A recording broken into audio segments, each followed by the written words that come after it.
Bounce back to pass again. Hennessy's thrown, and there's a takeaway. Tyson Greger with his fourth interception.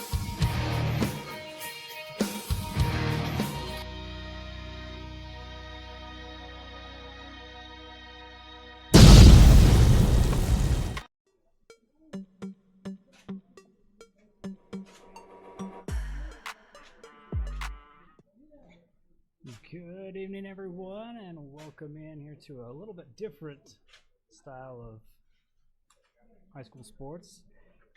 Again, joined with Wade Bronson. We're going to be sharing KSL's live feed of the game, but we'll be thanking our sponsors and talking about it through our commentary.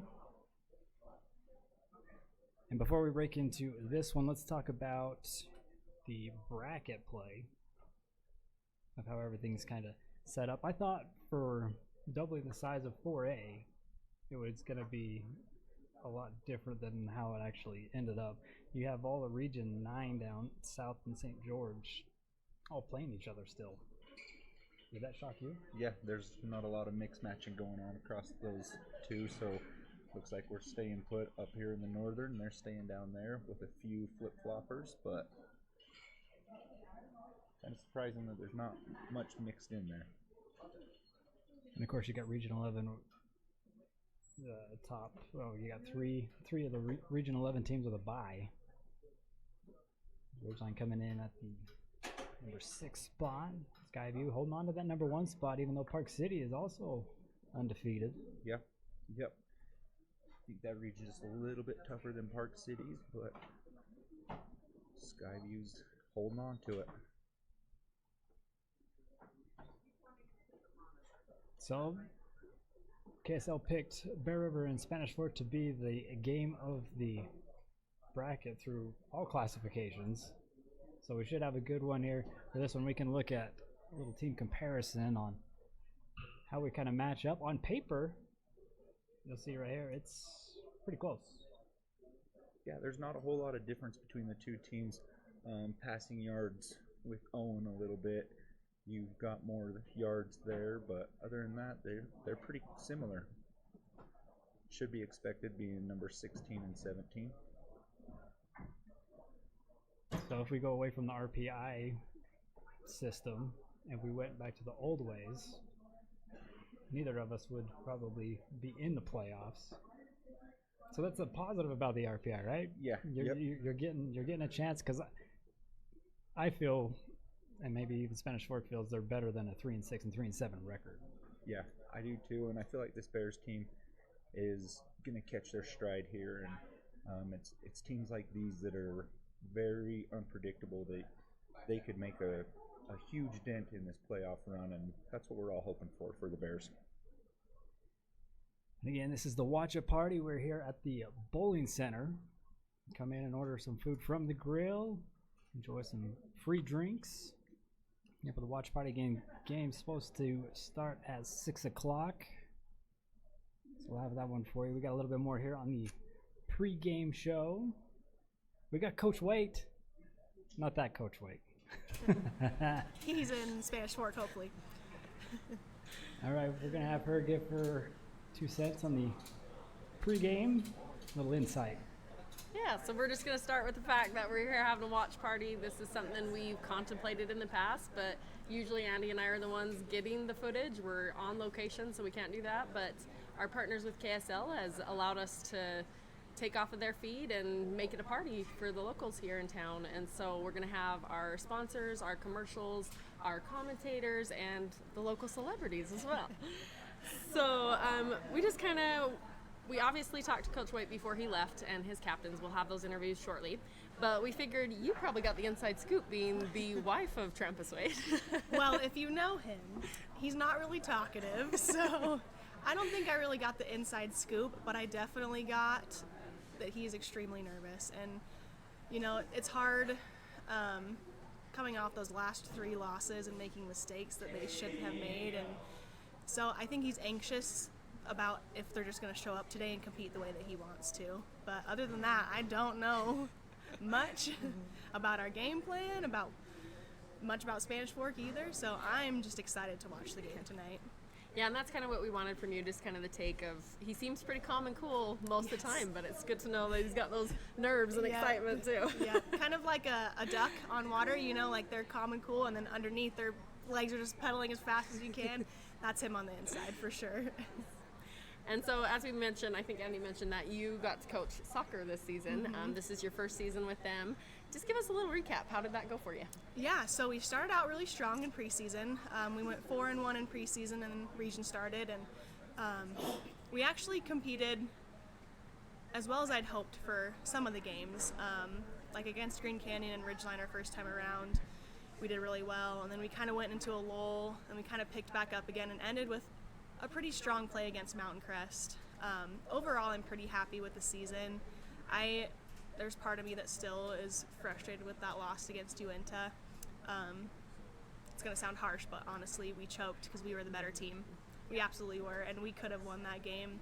And it's hard because like we scored within the first 20 seconds of the game. It was a lot of energy, and then I think after that, I don't know if our minds were like, oh, this is going to be easy. We're going to chill. And then we got scored on, and it was like, oh crap. And then from there on, we struggled to back up the pace. And that I think that's the hardest way to end a season is on a game that you're like, we could have definitely won, and it at least extended it another week. But overall, I'm happy with it, and I had so much fun with the girls. They're just an incredible group. They're so much fun. Their personalities are, I don't know. It's been a lot of fun. Good. Yeah. And it seemed like every time we talked to like the ADs, the coaches from the other schools, they said good things about what you and your coaching staff has done to turn this program around. And we've seen it too. We were able to go to those games, see the excitement. It was really fun to watch that. Oh, thank you. So what's next for you guys? Like, do you take a break? Do you start into something else? So giving them a break, and then hopefully start some off-season strength and conditioning. It's hard when you have multi-sport athletes because you want them to prioritize their in-season sport. But at the same time, we do need to get stronger. I think that was a weak point for us, especially against those Cache Valley schools. I don't know what they eat down there, if there's something in the water, but they've got some big kids, and our size is not really comparable. So hopefully in the off season we can build some strength and get some really good conditioning in, but also let the girls do what they enjoy in their other sports. So. Yeah. And then back to football, I know you said you don't have like the inside scoop, but you've been watching these games all season long. Mm-hmm. Do you feel the Bear River team is ready for what Spanish Fork might be able to throw at them?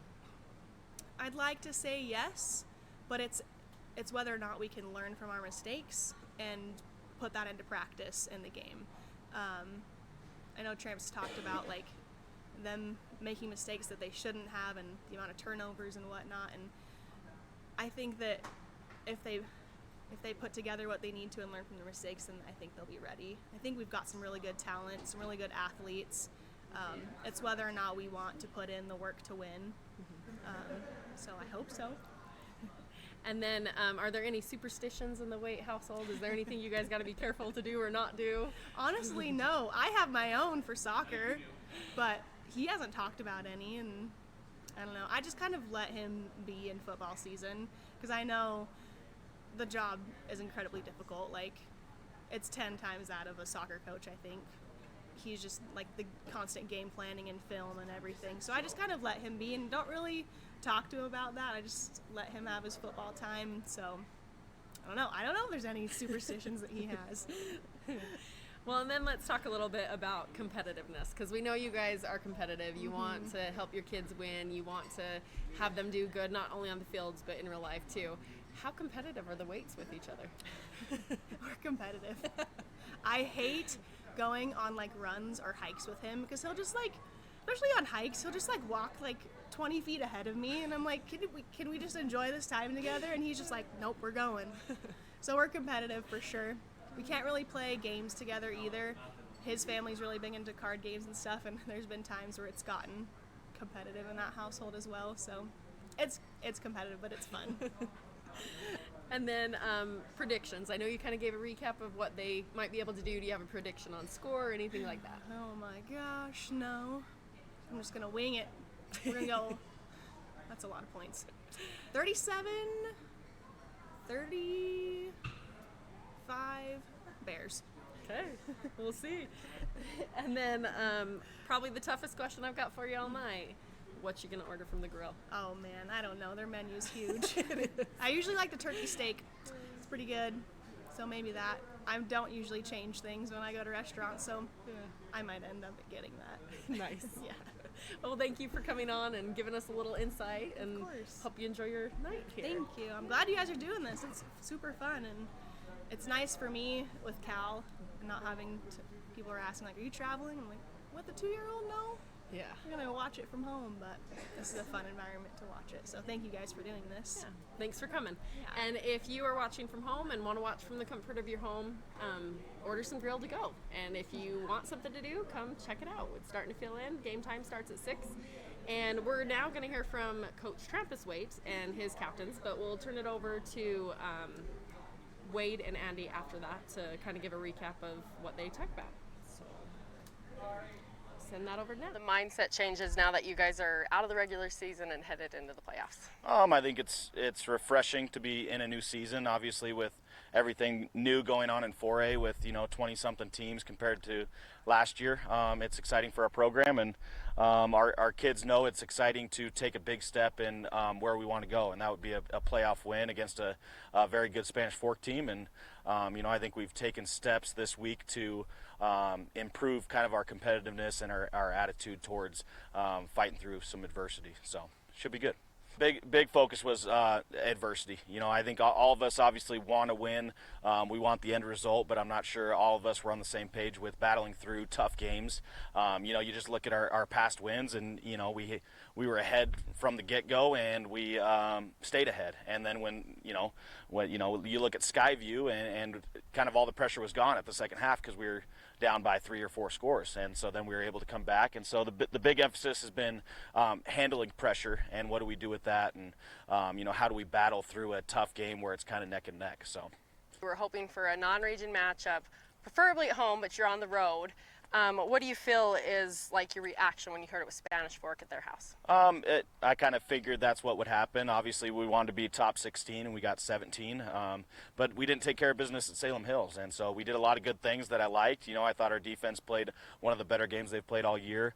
But obviously, we didn't make enough plays to win against Salem Hills, and they deserved a home game. And so, we're looking at a Spanish Fork team that has a similar record, and we're 16 and 17. We're 1 point off in the odds and all that stuff, and so it's a good matchup. You can't ask for much more than a team that you can beat, but also they have the same idea. So both teams are going to show up, and it's going to be an exciting game. So. And I know you guys have been studying them. What do you feel have been their strengths, and how are you guys planning to stop that? Yeah, they got a lot of size. They got a very good defense that likes to fly around.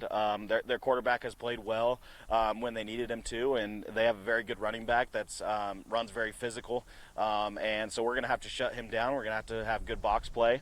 But, like I said, they're a good football team, and I think we're in very similar spots where our record doesn't necessarily reflect kind of how good we can be, and I think that's the same thing for Spanish Fork. And so that's why I think it's going to be exciting. How it's been to be the QB and in that leadership position this season? It's been super fun, honestly. Like a lot different from receiver last year, but I love leading the boys and just going to battle with them. And so you're pretty multifaceted. You can throw the ball, you can run the ball. You've even got away and juked a bunch of people. Tell me a little bit about the thoughts going through your head when you're doing stuff like that. Really, it's just make plays. Just help the team as much as you can. If I need to run, I'll run. If I need to pass, I'll pass. And then tell me about the guys around you, because you do have some key players who get things done. Tell me about what it's like to have them. It's super nice. I mean, I always have someone to depend on. There's always receivers running downfield. You see last game, a bunch of linemen blocking downfield for me. It's super fun. Coach really emphasizes that this is a player-led team. How do you guys feel that you've taken on that role? All the older guys, especially us, we try to just keep everybody super involved and try to kind of make it so that we're the ones trying to get everyone hyped up and ready to go for every week, and just try to keep everybody ready to go. And then you guys are on this losing streak. Do you feel that's lit a fire under you, and how do you plan to turn that around in the playoffs? Definitely. I think everyone's kind of tired of losing at this point, and everybody's pretty fed up with it, and everyone's just been playing real hard. We've had super competitive practices, and I think it'll flip around. Were you guys anticipating that you would get to host, and was there a letdown when you found out you had to travel? I think, yeah, we really went into that game, hoping we had worked hard that week, but, in the end, we didn't work hard enough in the game. We didn't get the job done. We didn't do our job every play that we needed to be able to host that home game. And so at the end of the day, yeah, we're a little bummed out, but we're going to go, put some work in over there Friday night. And do you think you guys can take it to your advantage, the fact that you have to travel? What are some of the things that you can do to make it an advantage? I think our team, we really like being underdogs. It's just something that Bear River's always been.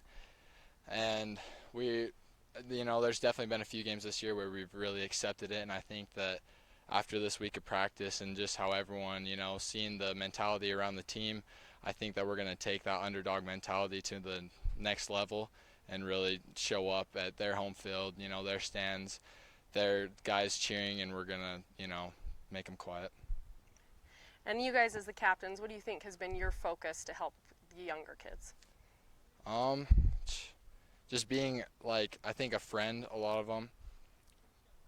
They're being a freshman, coming into all these older guys. We've been in it for 4 years now. This is their first year high school football, high school Little League, completely different.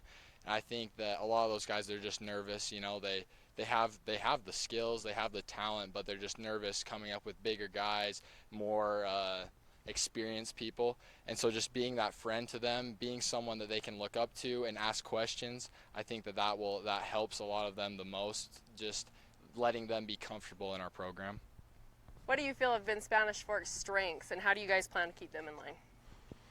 We know that they got a really good defense. They're really good at flying around, so we're just going to keep up the tempo. We're just going to keep hammering them harder.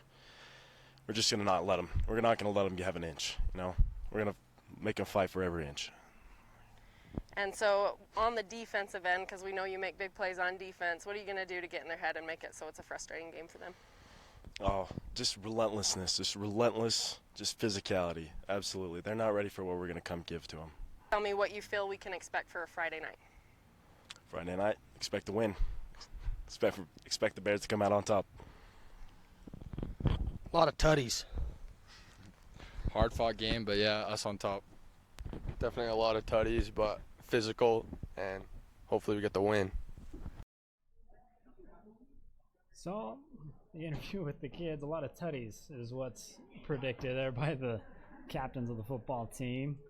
Never heard that one. No, I haven't either. These kids come up with some funny words for things. All right. So touchdown. So Jessica Waite predicted 35-37 or 37-35.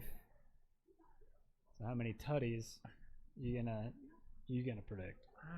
I hope it's not that close. I'd like to see the Bears in the 30s, so we'll go with 33 to 21.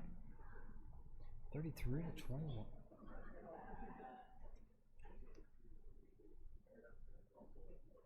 Just because they're writing it down to hold me to it, huh? Oh yeah, we're marking them down. So we can turn it back over to Coach Trampus Wade. He gave us the keys to the game. And this is what he had to say before they left. Back to the theme of the week, adversity. Spanish Fork is going to score, and we're going to score, and we're going to be neck and neck for a while, and there's going to be a point in the game where we're going to have to either show up or we're going to crumble. And so it's up to our kids and it's up to our coaches, and we got to battle through that point, and we got to come out on top. And so that's the big emphasis is there's going to be some point in the game where we're going to have to decide, are we up for the challenge or are we not? And so I'm interested to see what our kids decide at that point. So up for the challenge or not, we will see here in about 5 minutes. I hope they are. These kids, they've got a lot of fight in them, so I'm hoping they come out and they step up to the challenge of being on the road and go and get this one and start their playoff run.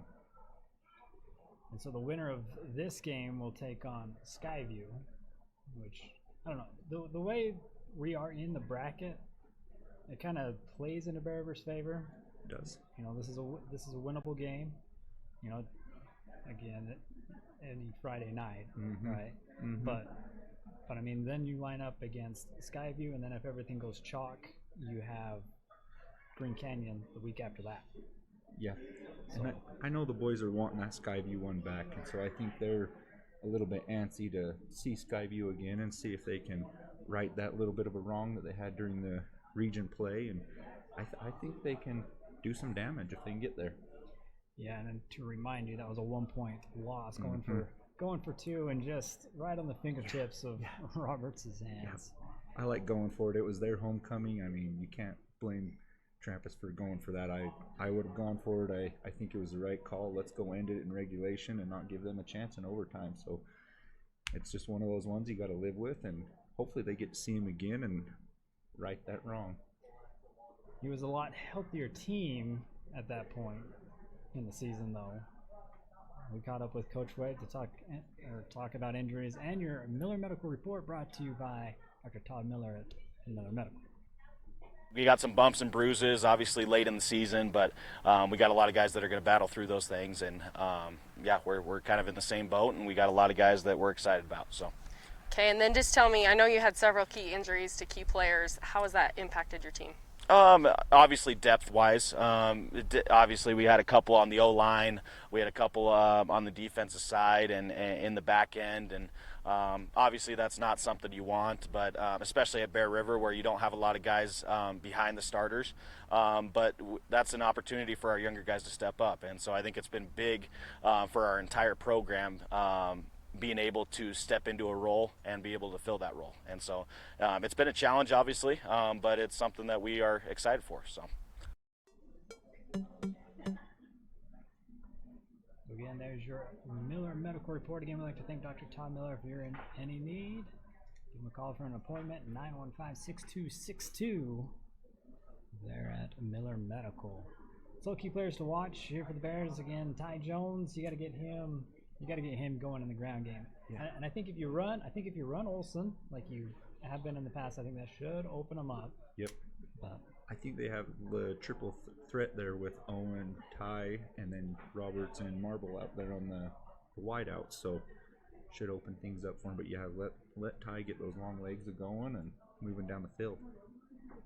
And then for the Spanish Fork Dons, if you caught the numbers, they're a more heavy run team than they are a pass team. So stopping Caden Vest will be one of the key things to do here in this one. There's your numbers again, right there. Yeah, they're a little bit heavy on the run, but we outdo them in the passing game. So I'd like to see a lot of little short passes out to the outside, get them going, and then Mike, I like to see quite a few times is Marble or Roberts over the top. All right, we'll step aside for a quick commercial break, and then it will be kickoff from Spanish Fork High School. We're here at the grill. Come join us, get something to eat, free drinks. And we'll be right back with Bear River football. The grill has a wide variety of homemade appetizers. Can't decide what to get? Then build an appetizer combo. No matter what you're craving, the grill has something for everyone. Find your next career at West Liberty Foods. Visit careers.wlfoods.com.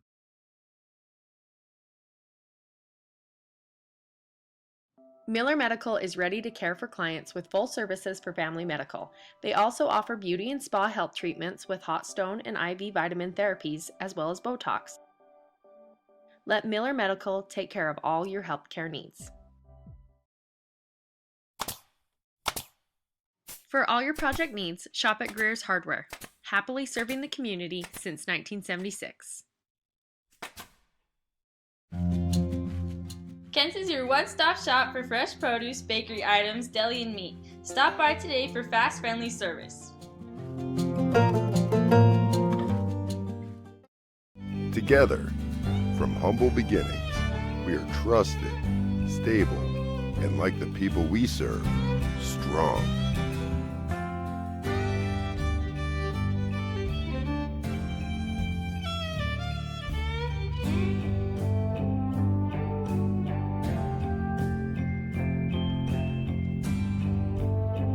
Thank you. Together, we are Cache Valley Bank. Whether you are buying or selling, you need to know you have someone in your corner who can help you get through that process. The realtors at Coldwell Banker are there to help you get into your home, whether it's a starter or your forever. Let Trudy Hatch and Shannon Johnson help you get into the home of your dreams. They're your local experts for all your mortgage needs. Give them a call today.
Back to pass again. Hennessy's throwing, and there's a takeaway. Tyson Greger with his 4th interception.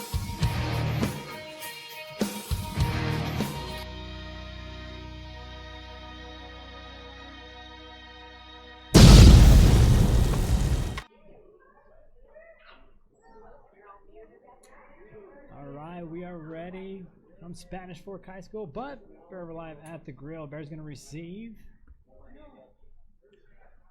round 1 of the 4A playoffs already underway. I'd like to thank you for joining us and your support by watching and the support of our many sponsors as well. Kick will be received here inside the 5, bringing it out to the far side, getting a good block. Wade. Yeah, there was. Good return right there. It's a good start. The Bears with good field position. That run back again by number 22. I think that's Diego. I like the Bears coming out on offense first. Let's see if we can march down the field, put some points on the board right off the get-go, and keep it rolling all night. Bears coming out, usual shotgun. Gonna keep it on the ground. Gonna roll far side. Good pickup of a couple there. Again on the quarterback keeper by Owen Olson. Gonna start the game off using his legs. I like it. You're gonna bring up 2nd and 6 now here for Bear River. First time over to the air, gonna throw it. It's got his man into the shadows. Gonna drag a player down to the 40. Pretty good throw and catch here to Talon Marble. It's gonna be 3rd and short though, I believe, here for Bear River. Like to see him get going, open Jace up a little bit. One more look at it here on their replay. Again, just shy of the 40. Again, 3rd and 3 here for Bear River. There's a handoff up middle. Look at Jones trying to push through. It's going to be close. I think he got it. And they do give him Frank Mason first down. And they're going back to the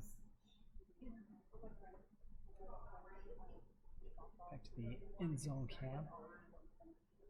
So again, Bears pushing the ball down the field, man in motion, going to be Marble, and flag's going to stop play here.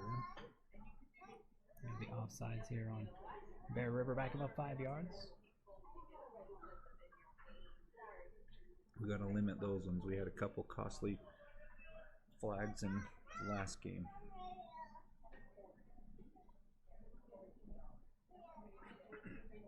Now 1st and 15 here for the Bears. Keep it on the ground. This is Owen Olson right up the middle with a huge hole. Breaking the tackle. He's going to break the 40 to the 30. before it takes 3 guys to wrestle him down. They all bid on Ty going to the right side, and off Owen went right up the middle. Great blocking. It's going to take more than an arm tackle to take Owen down. Now Jones over to the outside. He's going to spin. Another Frank Skidoo first down.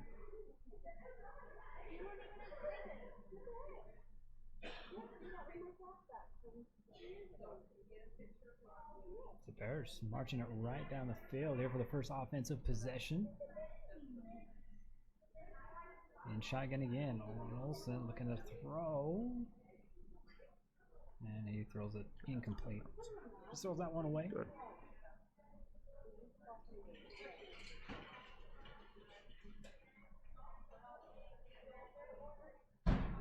Good first little series for the Bears, getting the ball down the field, using Owen's legs right off the bat. Yeah, so that stops the clock. 9 minutes, 51 seconds, 2nd and 10 after the incomplete pass. And good defense there by the Dons.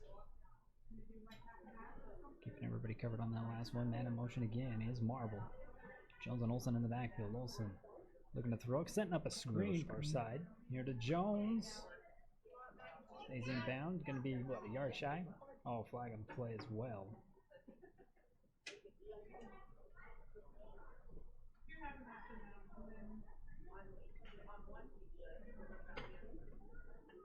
Get the official call from the white hat. Holding. Which is weird because if you set up a screen, how do you get called holding? One of those guys must have been flying through a little bit, and the offensive guy slow him down a little bit. Yep, had to hold him just a second longer to get it set up. So we'll replay 2nd down. Clock's starting to wind down, almost at 9.5 minutes. Bears moving the ball down the field, taking some time off, controlling the ball game. Mm-hmm. Now 2nd and 16. Marble again in motion. Go to the far side, hand it off. Here to Jones. No, quarterback keeper. Pulling it out again. There's Owen Olsen diving up the middle, getting positive yardage. Owen's making a good read on those options. He see the hole open up, and he pulls it and uses his speed to get upfield. One more look at it right there.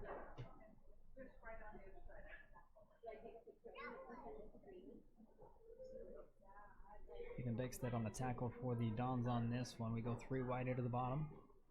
1 up at the top. Hard count here from Olsen, checking the play. Jones in the backfield as well. Lob up to Jace Roberts. Coming down with it? No. Nope.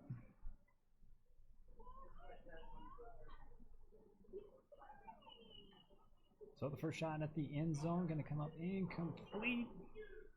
It's pretty good coverage by. Pretty good coverage. We're going to look at it here.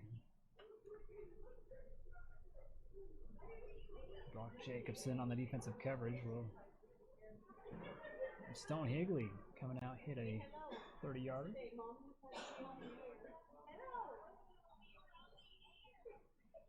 Kick is up, and good. Looks good. Good. Bears on the board first with a 30-yard field goal here by Stone Higley. The Bears up 3-0 in the first. 8 minutes and 35 seconds. We'll take a commercial break and we'll bring it right back here to the Grill or Spanish Fork High School. We'll be right back.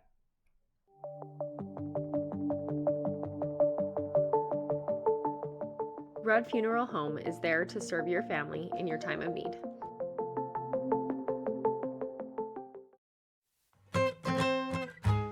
JC's Country Diner is under new local management but has the same great country charm so you can savor the flavor.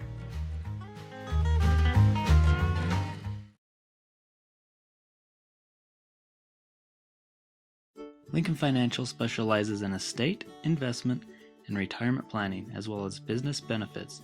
At Lincoln, they are totally impartial, comb through different options to create financial products that a person needs. And after the Bears able to get 3 on, there's going to be a return from the 10-yard line. Oh, hitting a nice. wall. That's what you like to see.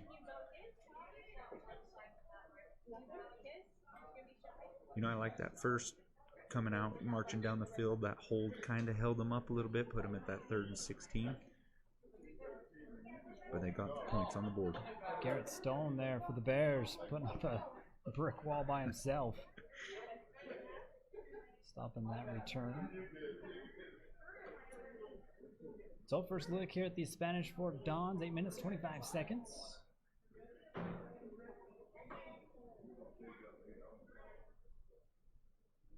And before we get the first play from the Dons, it'll be offensive foul. Offsides on them. They'll start off 1st and 15.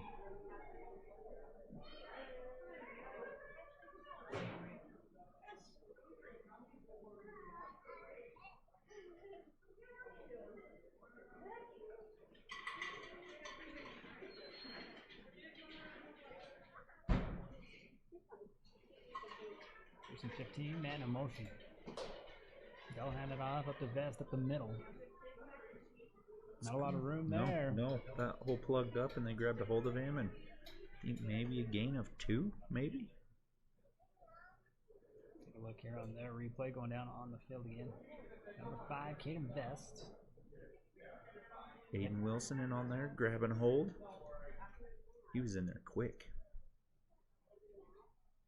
So when you look at the RPI numbers, we were .003 different from Spanish Fork from having this game flop to being a home playoff game.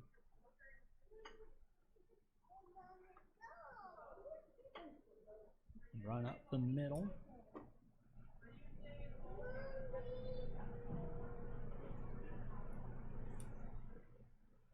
One more look, here's a little dump off here to Vest, trying to just get him going. The Bears able to stop him on the ground. Trying to get him out around all those Bears in the middle.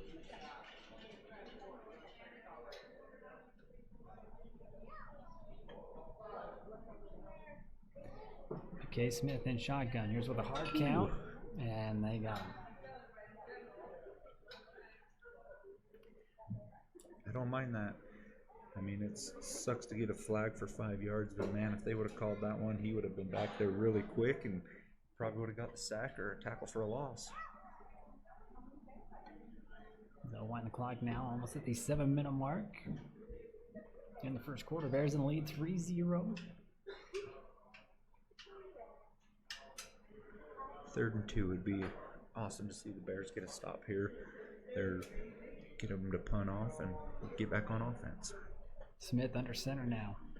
There's a handoff and a push up the middle, and the Bears, they're going to give him forward progression. Yep. He started back. He had a full head of steam when he hit the line of scrimmage, so that was a hard one to stop. So the first down here for the Spanish Fork Dons. And it is a beautiful day for playoff football. Yeah. As much as I'd rather be there, I'm glad we're sitting here and don't have to drive home. Yes.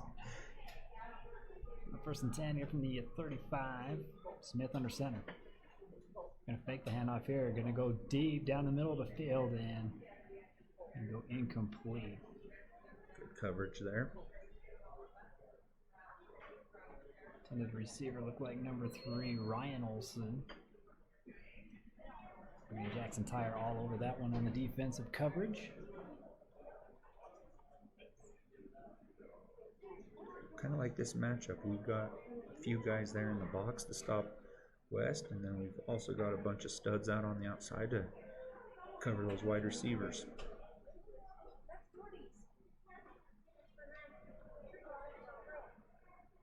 You breaking huddle again, 6 minutes, 3 seconds. 2nd and 10 from the 35. Smith under center. Looking out far side of the pitch, and still not a whole lot there for the Spanish Fork, maybe a gain of 1.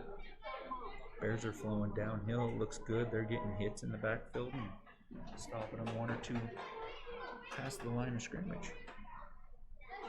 Invest again on the carry, bringing up another 3rd down. A little bit longer now than the last time out. On third down.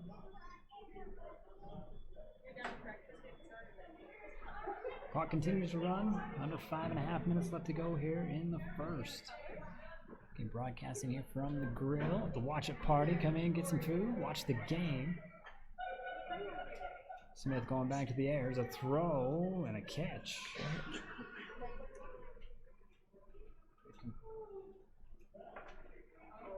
Good completion down the field here to Nixon Warren. That was a pretty good route by him. He just kind of found that seam and stopped and turned, and that's a hard one to cover. Good pass by the quarterback. So the ref a little late getting there. Give Bear River advantage on the spot. Bringing up 4th and 1. And the Don's going to go. 4th and 1 on the 45. 2 wideouts here at the bottom, 2 up at the top. Vest and Smith in the backfield, man in motion. Coming across here to the near side, hand off up middle. Bears there, but they're going to get the, or they gave him the first down. Mm-hmm.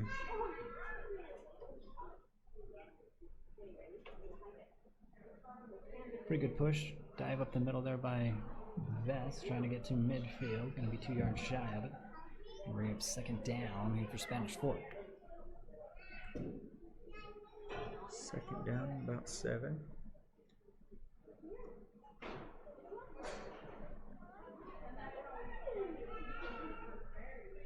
Three wide outs up top. It's 2, excuse me. 2 down at the bottom as well. Bears getting a little bit blitz on, but a catch gets him back into Bears territory. Good catch by number 21, Brock Jacobson. Junior here for the Dons. And I think that's Gunnar Christensen. I think he was right on that, just feathered it right between his hands. Smith getting that one in there. He's going to the air again. And this one incomplete. Bears lucked out there. He was wide open. There was nobody behind him. He catches that, and that's going for 6. Going back to back here to Jacobson.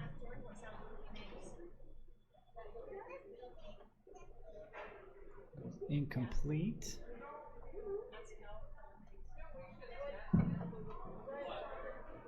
I'll take it to the ground this time here with Vest moving over to the right side.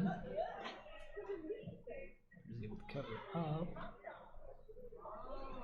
Bringing up 3rd down here for Spanish Fork one more time. The Bears able to get him to 3rd down, but just letting them to convert. A little bit longer of a 3rd down. This is 3rd and 7. Big stop here. Come on, Bears. A little bit of a hard count here from Smith. 3 wideouts here at the bottom. Just 1 up at the top. We'll check the play. 3rd and 7. Clock almost going to roll to the 3-minute mark before they get this one off. Here's a throw going end zone. And they're going to answer back. No, incomplete. Broken up there by Tyre. Great coverage there. One more look at it here. And that's 3 times in a row going back over to Brock Jacobson, the junior here for the Dons. We've had pretty good coverage on him, but 4th and 7. Trying to match field goal to field goal here with number 12, Benji Vargas. A little bit further, actually a lot further than what Stone Higley had to do. Here's a kick, and this one has it. Oh, man. Is that a 43-yarder? Matches it up. One more look at it here on the replay. We got a tie ball game. Still in the first quarter, 3 minutes and 3 seconds. We'll step aside and thank some of our sponsors. Again, come out of the grill, get something to eat. We're going to watch a party going on. We'll be right back.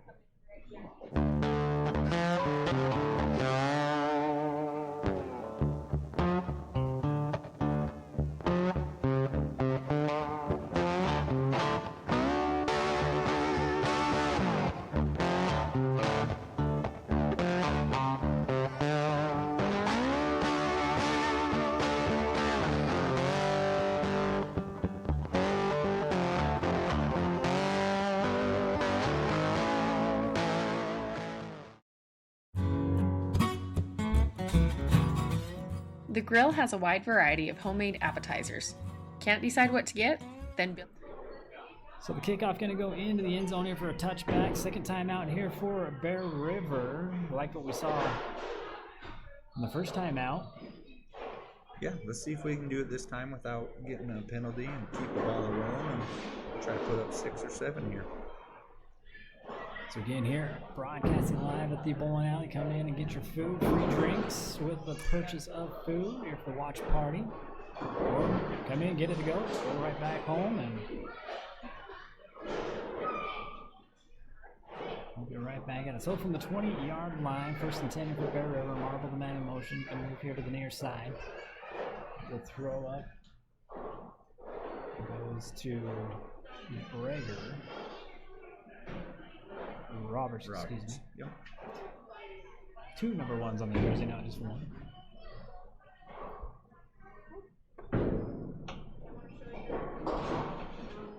Olsen going under center this time. This one handed off here to Jones. Good hole. Good little game there. Did going to be 5 yards shy of the first down.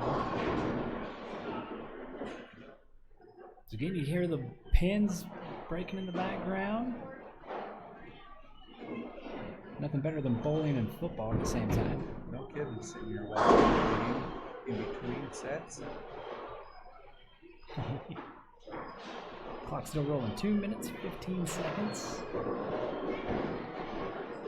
Oh, I like this. Set up screen out to the far side. This is Roberts. Hard to bring down, but it's only going to go for maybe a gain of 1.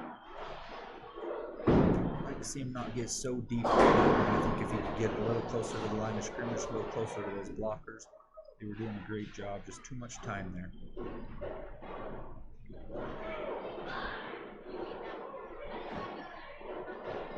I say 3rd and 5 on the scoreboard. I'm saying it's 3rd and 4. Here's quarterback keeper. He's going to get another Frank Maskadoo first down here for Owen Olsen. Good. Owen's legs are kind of keeping him in there these first 2 series on offense, and Ty's going to do a good job of acting like he's gotten the ball, pulling everybody over that one side. Owen pulls it and goes up the hole. So fresh set of downs, all tied at 3. Under a minute and a half to go here in the first quarter. Tight one, just like everybody predicted. Here's a handoff. Up middle. Oh, here we go, Wade. Good run into the 30. Talon Marble. Get him going. He got that ball at the line of scrimmage with a full head of steam, and he hit that hole going quick. I like that. Man, got to the secondary, and there was nobody there in the middle. If they get him going, get Jace going, getting Ty going, there's a lot of mismatches there. That's something you don't want to see. No. You got an injured Bear there down on the field. Hopefully it's just a stinger and he can get up, take a play off, and come back in. Bears can't afford anybody else being down on that line. We'll take a commercial break and be right back. Tanglewood Studios has something for everyone, whether it's dance, cheer, color guard, or gymnastics. There's even recreational all-boys gymnastics along with Mamma Mia classes. Family rates are available, so come join the fun. For over 80 years, Farm Bureau Financial Services agents have built relationships with you, one conversation at a time. And we're as committed as ever to providing you with that level of service. As part of your community, we're here for you, answering insurance questions and helping make sure your financial goals are on track. Back at it from the grill, and a Spanish fork. Is Olsen keeping it again, running here to the near side, Marble. Marble, yep, getting him rolling. I like watching him run the ball. He's not easy to bring down.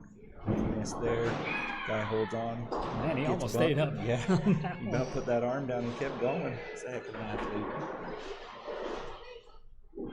Going to bring up 2nd and short here for Bear River. Maybe one more play. Last play of the first quarter.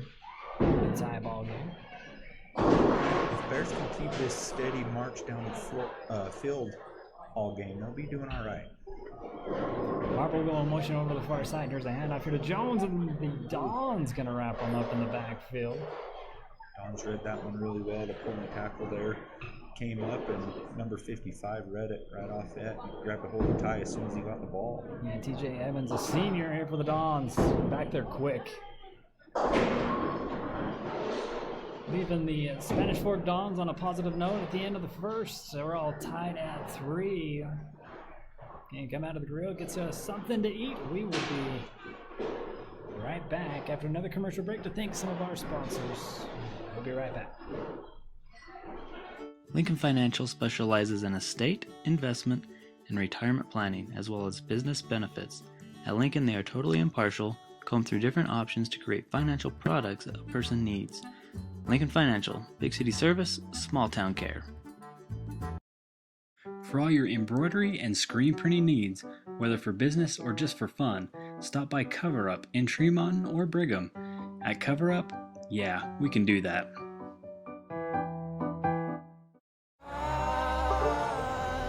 Let me be free. Let me be free. Let me be free.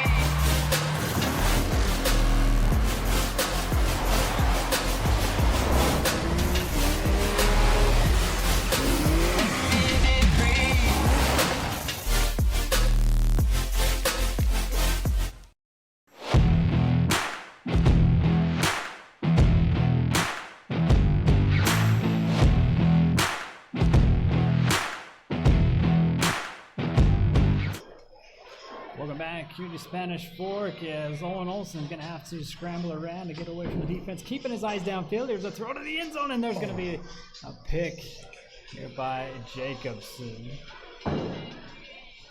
First turnover of the ball game here for either team.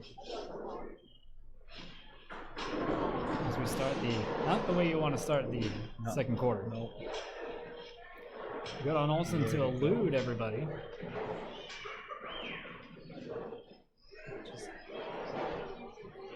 Taking it off to the one more look at it here on another replay again. Intercepting, that was number 21 here for the Spanish Fork Dons, Brock Jacobson. It's a good job of Owen trying to stay on his feet and keep from getting a sack. Almost like to see him take that one and get a couple positive yards with it. So Spanish Fork taking over at the 20-yard line. Reverse. Aiden Wilson ate that one up for only a gain of 1. Ryan Olsen, the Spanish Fork Don, running that one around the end.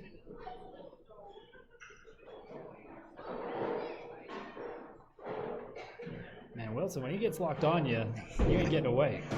I like watching him. He's got a good eye for the ball.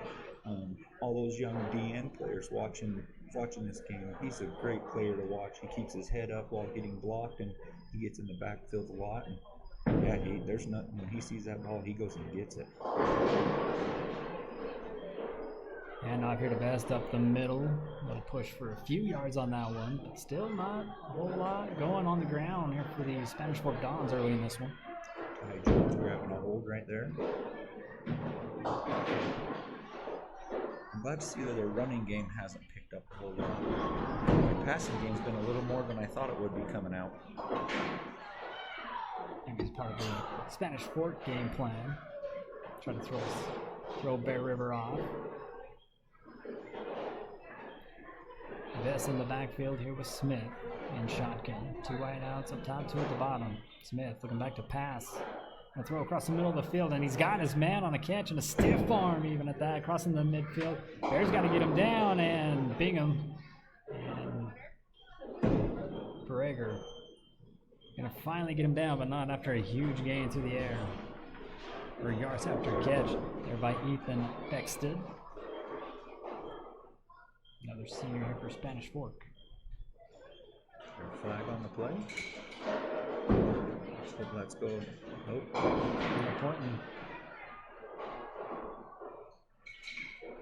Pointing Bear River's way. It's still going to be face mask, I think. We'll get the official call there from the white hat.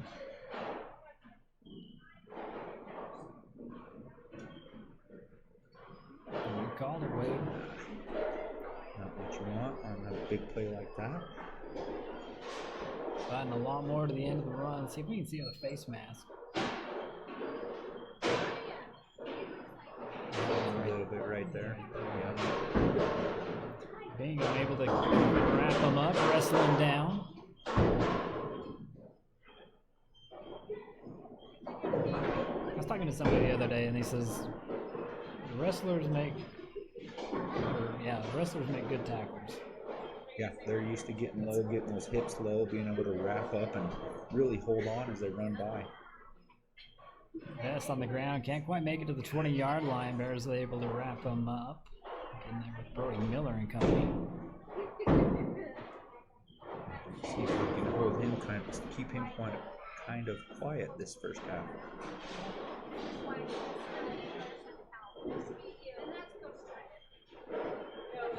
Smith in shotgun.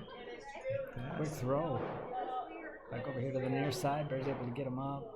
Wrap him up here with Cameron Miller and Tyre. Rager was right there. Don's made a pretty good little, I'm going to say a screen block. Not full block, but just enough to let him get by and get some positive yards. It's Tyre, the first on contact.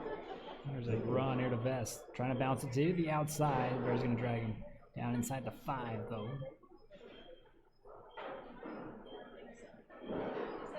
Not the time you wanted to let him get going.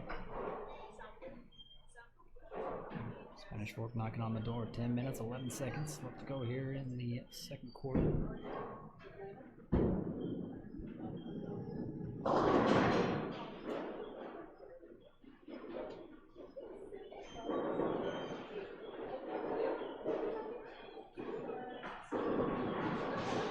Smith in shotgun. Man in motion. They give it off to Vest again. He's got a hole, but they're able to keep him off the red turf. And the tackle by Breger.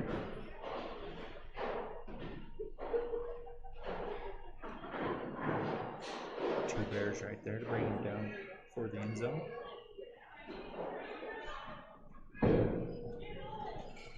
So second and goal here for the Dons. We'd like to thank our partnership with KSL Sports, allowing us to throw a watch party here at the grill. Come out and get you something to eat. It is dinner time. A little early kickoff here to this one. Smith under center. Here's the Vest, and they're going to get the push inside. Yep, they brought in a big fullback to lead block for him. It's hard to stop. So the Dons for the first time take the lead here in this one. 9-3 game, barring the extra point coming up. The drive started after a pick. And then penalties are kind of hurting us this first half. First one on that first series, and then the slight face mask on this one to add to that big run. Can limit those. Benji Vargas with the extra point. There's another look here at the touchdown as we got a 10-3 ball game. Here's Spanish Fork. We'll take a commercial break and be right back. Earning your degree doesn't have to be complex. USU Brigham City lets you stay close to home and save money. As an Aggie, you'll have access to a personalized education with student support from faculty mentors. Let us help you achieve your goals your way. On campus, online, this is your U-State.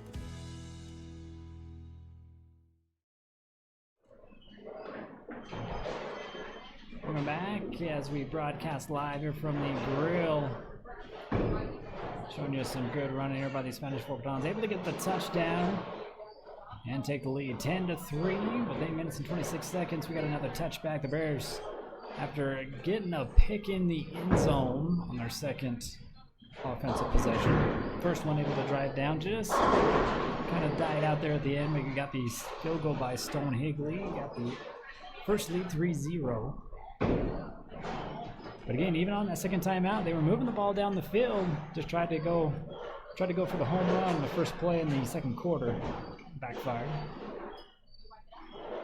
Yep, let's see how he answers back here. Again, Coach Trampus Wade commends Olsen. We're able to just shake things off. There's a handoff up the middle, a good hole. Jones, a little second effort. Good little game there.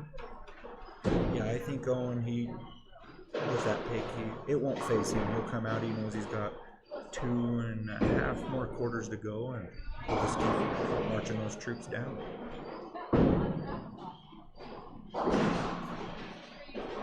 At the 8-minute mark, Bears gonna break huddle at a 2nd and 7. Just shy of the 25. 3 wideouts here at the bottom, 1 at the top. Olsen gonna run over to his right and keep it all the way. Tiptoed on the line. That should be a Frank Mason Canoe first down. Let's see where they mark him out. He turned that corner and got a few extra ones I didn't think he was going to get.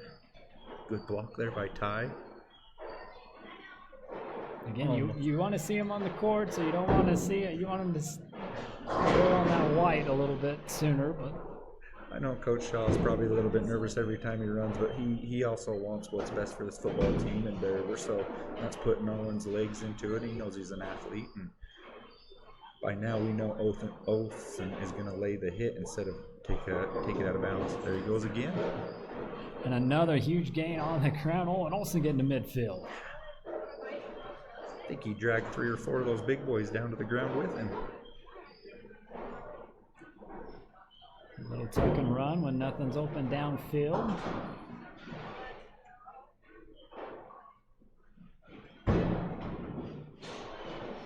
Clock continues on under 7.5 to go here before halftime. We'll get some highlights for you. Get some stats rounded up. And don't forget to come into the grill, get your food maybe at halftime. And here's the throw going incomplete back over to Mark.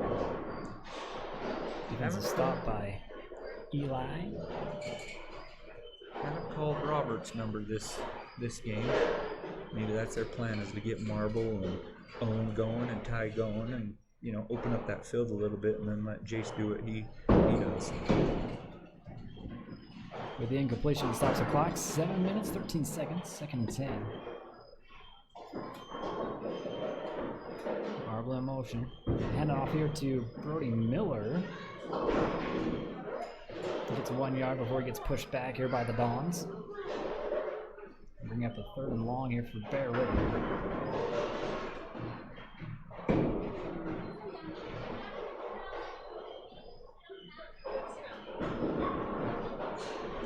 Looks like we're gonna have a timeout. Stop the clock at 6 minutes and 52 seconds. Or no? I thought it was. We got the coach down here talking to me. Maybe just a late substitution. So we'll continue on. 3 wideouts here at the bottom, 1 at the top. Olsen looking back to throw. 3rd and 9. He's got to scramble out, but he's going to get taken away. And the ball's loose. They say he was down, so that'll go down as a sack. There's number 72, swallowed that ball up too, so. Yeah. And just another little second. Yeah, just another replay, another look here. They call him down just shy of the 40. We're down at the 41. It'll be 4th down. First punt here for Bear River. There's Jones. Fair catch call at the 20-yard line.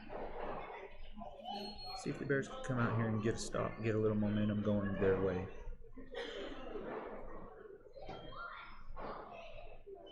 Again, in the pregame, Coach Way says it'll be coming down to the defense probably. Whoever can get the stop. Both teams can put up points. Yeah, the Dons came out last time and kind of just slowly marched down the field, ate up a lot of clock, and put it in the end zone. And hopefully Bears went to the drawing board, figured it out, and they'll come out and stop them this time.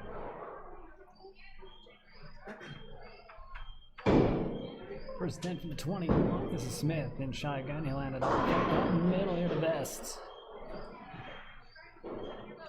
count 6.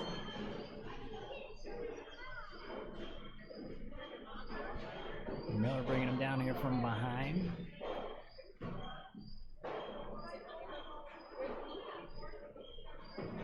They give him 5 yards on the play. Second down here for the Dons. 3 wide outs here at the bottom. And ball's loose. A broken play. I thought that was going to be called offsides. Yeah, that was a missed snap by the center, I believe.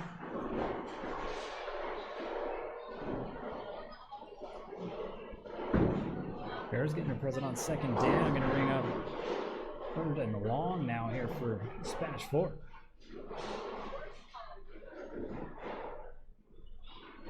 Big stop right here for the Bears in the second quarter. Clock continues to wind down, almost at the 5-minute mark. 3rd and 12. Here for Spanish Fort. Rolling out. Roll out of the throw. Got his man, but I think that's going incomplete. This should be the first punt situation here for Spanish Fort.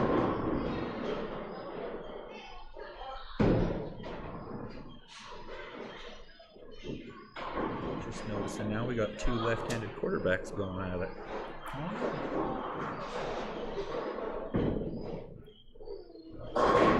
Southpaws, 5 minutes and 5 seconds. Still have to go here before halftime. And I'll get you some highlights gathered up and some stats. That was a good stop by the Bears in the second quarter. Punt gets away, but it's going to be a short one. Going to bounce and roll past the 50, back in the Bears' half of the field before it's down at about the 48. Still good, pretty good field position for the Bears to start out on offense. Field position, 4 minutes, 53 seconds, all 3 timeouts, plenty of time.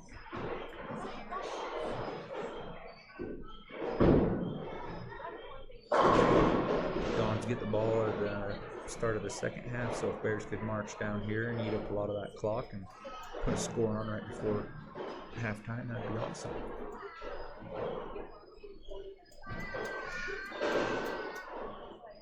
Marvel in motion. Here's the fake handoff to Jones. Owen Olsen gets around the edge. A flag, though. Probably going to bring this one back. Yeah, holding on the outside line.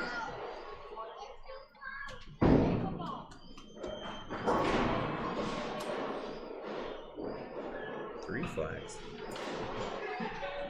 Man, maybe they all saw the same thing. I'm hoping so. That stops the clock with 4 minutes, 48 seconds. There's your holding call against Bear River. So replay the first down, wipe out the big run here by Owen Olsen. Bears kind of plagued with flags this first half. They started out the season with penalty troubles, able to clean it up about partway through, but you know, like I said, playing a factor here in this one.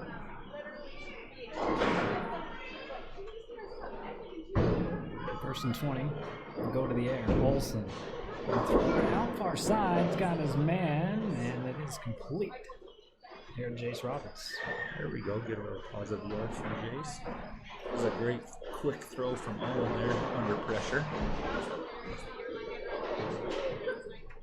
One more look at it, He's got quite a bit of arm strength there. His feet weren't set, he barely planted and was able to throw it.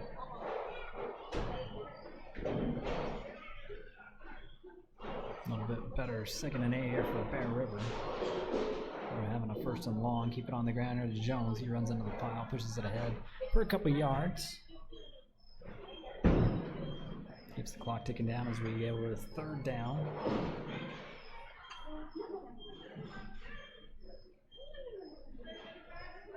Again, the winner of this one will take on the Skyview Bobcats, ranked number 1 in the RPI.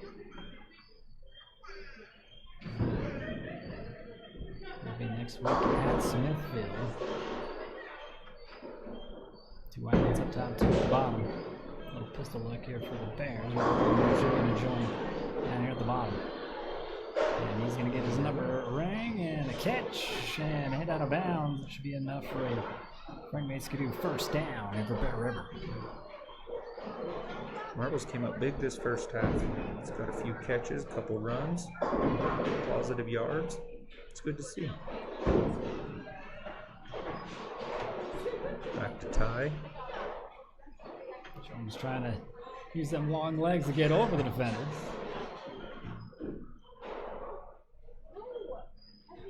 Stopping for a short gain, 3 minutes, 30 seconds. Still have to go here before halftime. I like it. They're kind of eating up some of the clock, winding it down, slowly marching the ball down the field. Marble in motion again.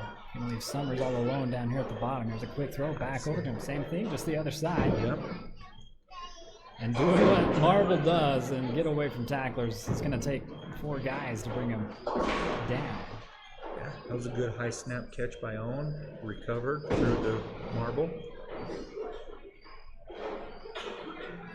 Blocking there by Roberts and Avery. Little slip of the foot there by Marble. They made up for it. 2nd and 2. Olsen gonna get the Frank May Skidoo first down.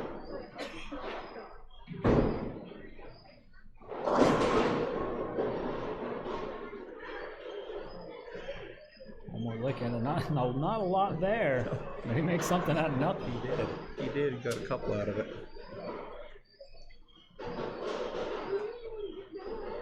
Coach Wade allowing the time to tick down a little bit. Still with all 3 timeouts. There's no need to rush right now. Marble in motion. Again, Summers at the bottom of your screen. Another high snap. Pulled down. Jones gets past one guy. Going to dive up in the middle. Now I think he's going to... Pushed his way back to the line of scrimmage, I believe, for no gain, no loss.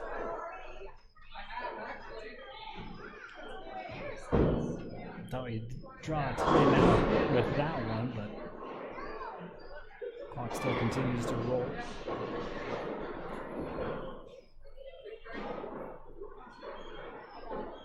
.145 left to go. Yeah, back to pass. This is Olsen across the middle of the field. Got Roberts for another Frank May Skidoo first down. Going to get stopped shy of the 10. Getting him rolling this series. And we'll look at the throw and catch it from Olsen to Roberts. It's a good read by Owen. Minute 20 left.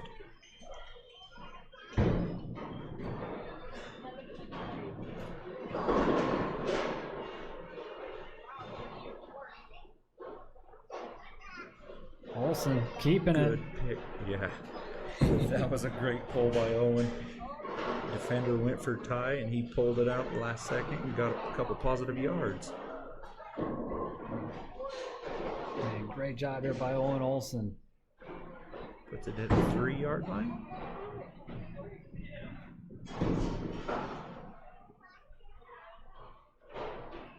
Depending on where they mark it, the clock still continues to wind down.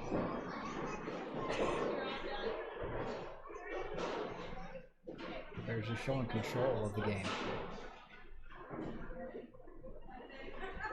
And I fair to Jones. He'll try to snuff it out. He'll give it back. Maybe they give him one. Might have got the first down. Timeout. It'll be a 3rd down. So yeah, if they get to the 1, they get another first set of downs. But first timeout taken here by Bear River. We'll take it with them again. We'll come back and it'll be 3rd and goal. Here for, or 3rd and 1. 3rd and 1. For Bear River. Let GBI help you get your project completed on time and on budget. If you're looking for work, join GBI's team for a great work environment, competitive pay, and benefits. For 20 years, Valley View Granite has offered our local community the best quality and service for their home countertops.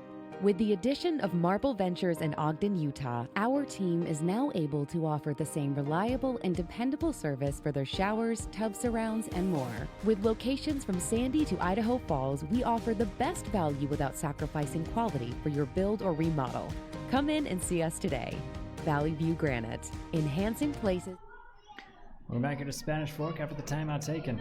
3rd and 1. Tight set. Got a lot of weapons in the backfield. Yep, Jones he's going to gone. dive for it. And he crossed, right?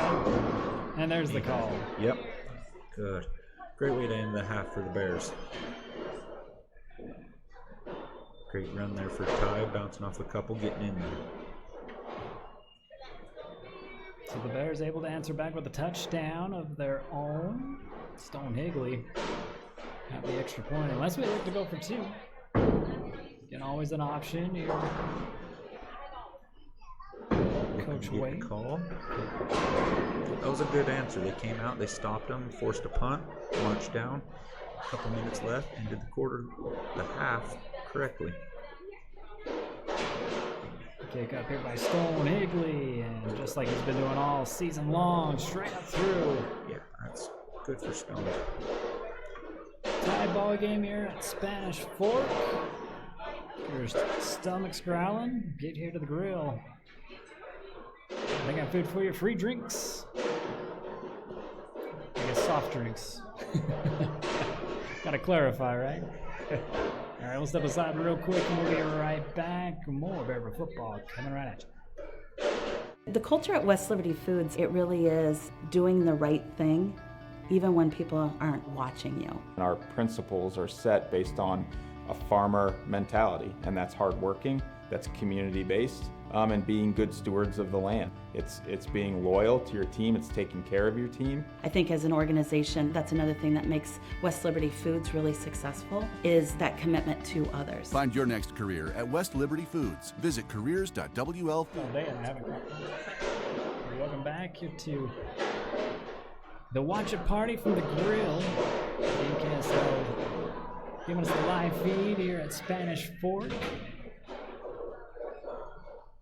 We're all tied up at 10. 14 seconds left to go here before halftime. Again, we'll get some stats for you. We'll get some highlights for you. First half highlights. A lot of fun going on in the background. You guys can hear those bowling balls are rolling, and there's a lot of people here having a good time.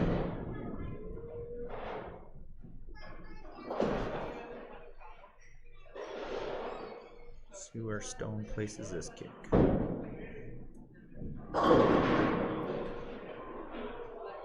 Kind of a short kick, going to get fielded inside the 10. We're going to bring back, and the Bears throwing down with authority on that tackle. Nowhere to go there. 8 seconds left. We just throw this one down. Again, Spanish Fork will get the possession to start the third quarter.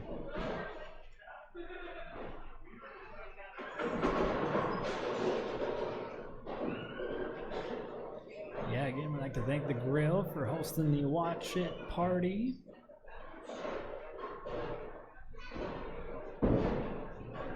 Got a lot of people in the stands there for the Bear River side. Yeah, it's good to see. I know I was planning on making the trip till you guys offered this, and had to take you up on it. Instead of a kneel down, it's a pickoff here by Tyson Breger. He's going to take it over to the far side. No more time left. There's going to be your first new course still here for Bear River, and not able to get this one back. It's a good way to go into the half with a turnover. Get Breger and the defense fired up a little bit. Come out, they could stop him again in the third quarter. Breger getting his 5th pick of the season. Again, I'd like to thank Nucor Steel for being your steel sponsor here this season. And he read the quarterback's eyes on that one and did a great job of going and getting that one. So at halftime, still anybody's ball game. All tied at 10. We'll get some highlights for you, round it up, and we'll get some stats, and we'll be right back.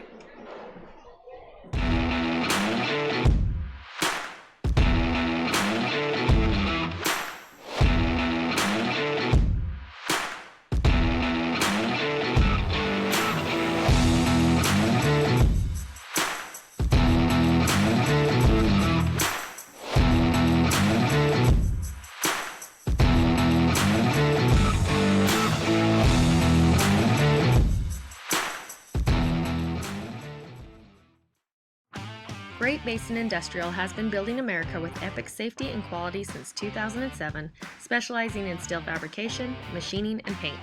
GBI engineers, ships, installs, and repairs a wide range of products. They design and build all steel and alloy work according to the highest industry standards. Let GBI help you get your project completed on time and on budget.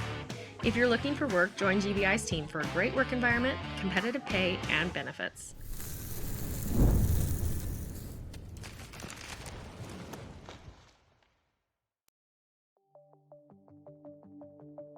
Rudd Funeral Home is a locally owned family-operated business. Joe Rudd and his family, as well as their devoted staff, are committed to providing you with the best service possible during a difficult time. Their beautiful facilities have all the necessary amenities. A large viewing room can also double as a smaller, more intimate funeral chapel. The chapel is even equipped with streaming capabilities to make sure family and friends are connected no matter how far they may be. Rudd Funeral Home is there to help you in your time of need.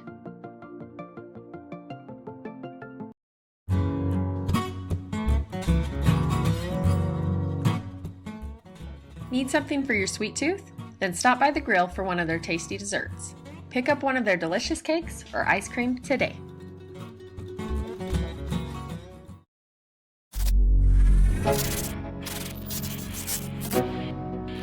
Bear River Live is proud to bring you another production, Talk of the Town. These weekly episodes will bring local stories to life and keep you informed on what is happening in the community, as well as business spotlights and expert tips.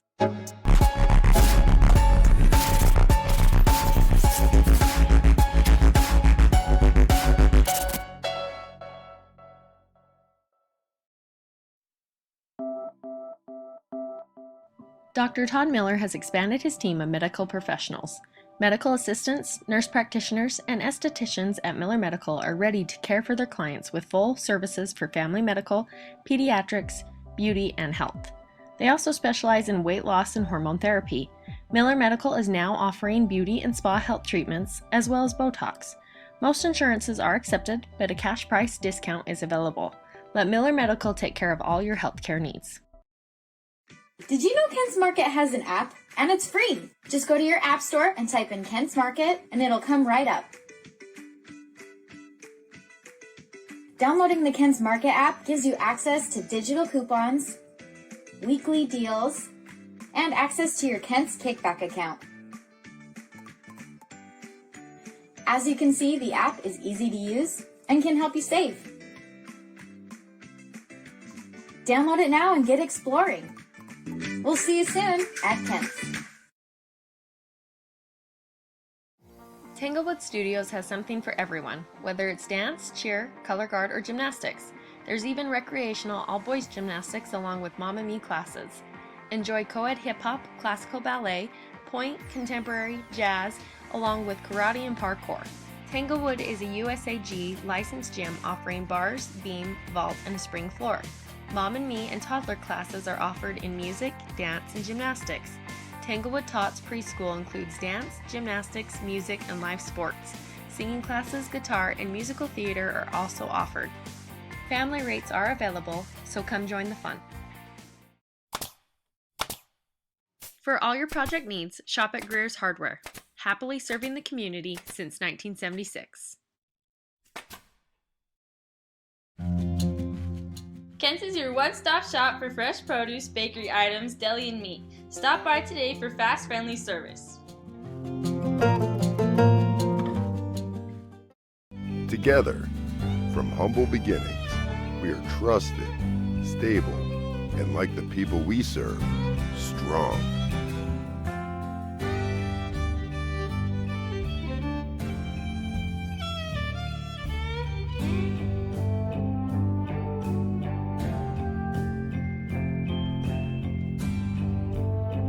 Thank you. Together, we are Cache Valley Bank. Whether you are buying or selling, you need to know you have someone in your corner who can help you get through that process. The realtors at Coldwell Banker are there to help you get into your home, whether it's a starter or your forever.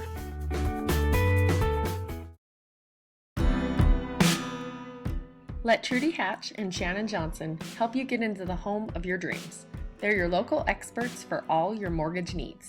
Give them a call today.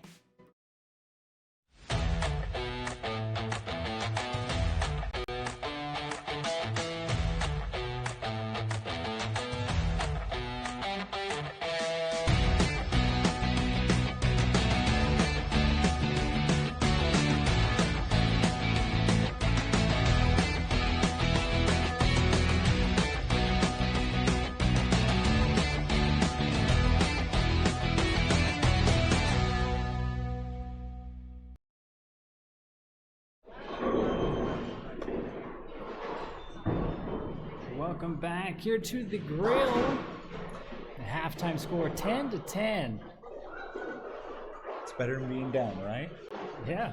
They went out, they scored right before half, did what they needed to. Brager got a pick right there at the end. Hopefully that changes the momentum. There's a spark there for the defense because defense will be out there first to start the third quarter. We got some stats for you. How about 16 first downs here for 15 first downs there for Bear River, only 7. They had a couple big gains through the air. Yep. But the run game there for Spanish Fork is almost non-existent. Give credit that to the Bears defensive line. 31 yards on 13 carries. Yeah, their strategy must have been to come out and stop Vest early, and they've done a great job of that. Hopefully they can keep that up while keeping the passing yards down. And then on the flip side, you got Bear River with 21 carries. And you've got Olsen carrying the ball good. Marvel broke a couple good ones. 136 yards rushing for Bear River. Average yards on a rush for Bear River, 6.5. Average for Spanish Fork, 2. That's good. Bears have moved the ball pretty well. There's been a couple flags, penalties that have held us back a little bit. But, yeah, I mean, we're moving the ball down the floor. Court, sorry. It's almost that. I'm a basketball. It's almost that season. I'm not gonna correct you on that one. So we moved to the passing yards. Bear River with 66, 43 for Spanish Fork. So everything looking the Bears' way. The score just doesn't reflect it. Yeah. Owen's legs have done really well. I imagine in the second half, Spanish Fork will come out and try to stop his legs a little bit more, which might open up the pass, and we might see Roberts and Marble and Avery get into it a little bit, so should be interesting how they come out. Each team with a turnover, like you mentioned. Tyson Brager getting the new course steal here for Bear River towards the right at the end of the first half. Bear River trying to go a little bit early for the home run into the end zone to start off the second quarter. Can't blame him there. Wish we would have seen him go, but he's a competitor. He's wanting to go for the kill shot, so he bounced back though from that, didn't let that bother him, and came out. All right, we're here at the grill for the watch party. They got the game on, the TVs all around here. Come out, hang out, eat some food, free drinks. You got bowling going on over there on the far side. Bowling alley has the best Mountain Dew around. I wonder what makes it the best, man. What sets it apart from?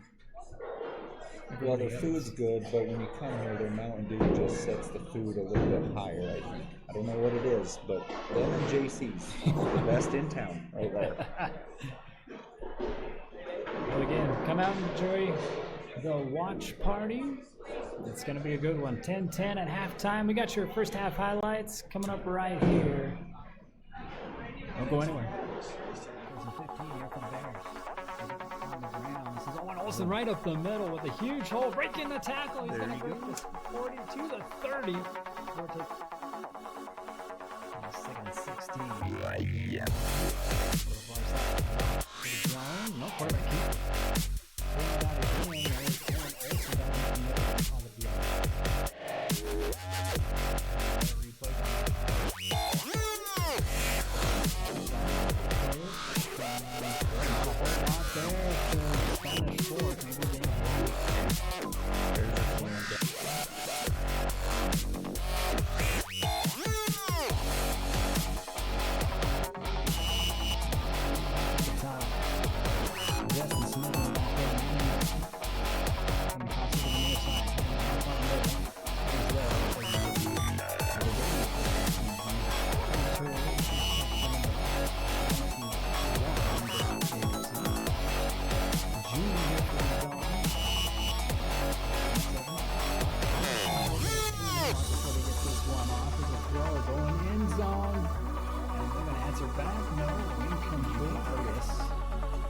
little bit further. A lot further than what Stone Higley had to do. Here's a kick and has it.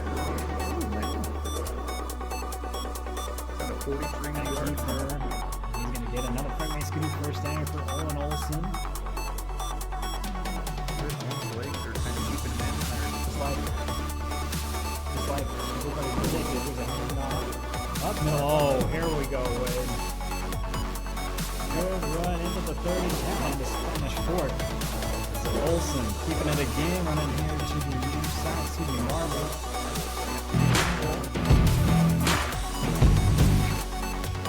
Quarterback through the Spanish Fort. Yeah, it was Owen Olsen going to have to scramble around to get away from defense, keeping his eyes downfield. There's a throw to the end zone, and there's going to be a pick by across the middle of the field, and he's got his man on the catch and a stiff arm even at that, crossing the midfield. Bears got to get him down, and Bingham looking shy of him. Quick throw. To the near side, they're going to get him out. Wrap him up. Get it off the desk again. He's got a hole, but keep him inside. Big throwback that we brought. Right out to the bottom of the top. Olsen run over to his right and keep it all the way. Tiptoeing out on the line. Should be the play makes it to first down. See where they knock him out. Throw 3rd and 9. He's got to scramble out, but he's going to get taken around. The ball's loose. They say he was jammed. He's going to go down as a sack.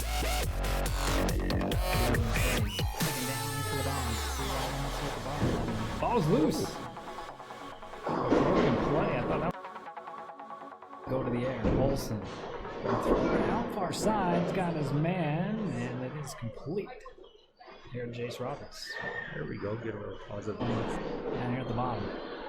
And he's going to get his number ring and a catch and hit out of bounds. Marvel does and get away from tacklers. It's going to take 4 guys to bring him. With a foot there by Marvel. Right up here. 2nd and 2. Olsen going to get the front man scoop first down. Back to pass. This is Olsen across the middle of the field. Got Roberts for another front man scoop first down. Going to get stopped shy of Olsen keeping it. Yeah. That was a great pull by Owen. Enhancing play. We're back in the Spanish Fort after the timeout taken. 3rd and 1. Tight set. Got a lot of weapons in the backfield. Jones going to dive for it. And cross, right?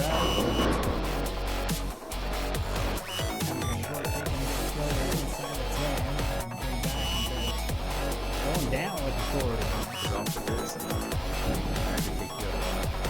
Instead of a kneel down, it's a pick off here by Tyson Breger. He's going to take it over to the far side. No more time left. There's going to Lincoln Financial specializes in estate, investment, and retirement planning, as well as business benefits. At Lincoln, they are totally impartial, comb through different options to create financial products that a person needs. Lincoln Financial, big city service, small town care. For all your embroidery and screen printing needs, whether for business or just for fun, stop by Cover Up in Tremont or Brigham. At Cover Up, yeah, we can do that.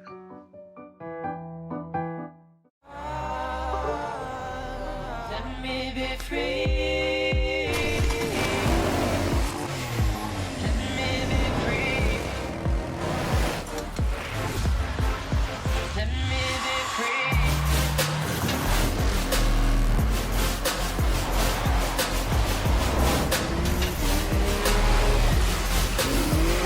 me be free.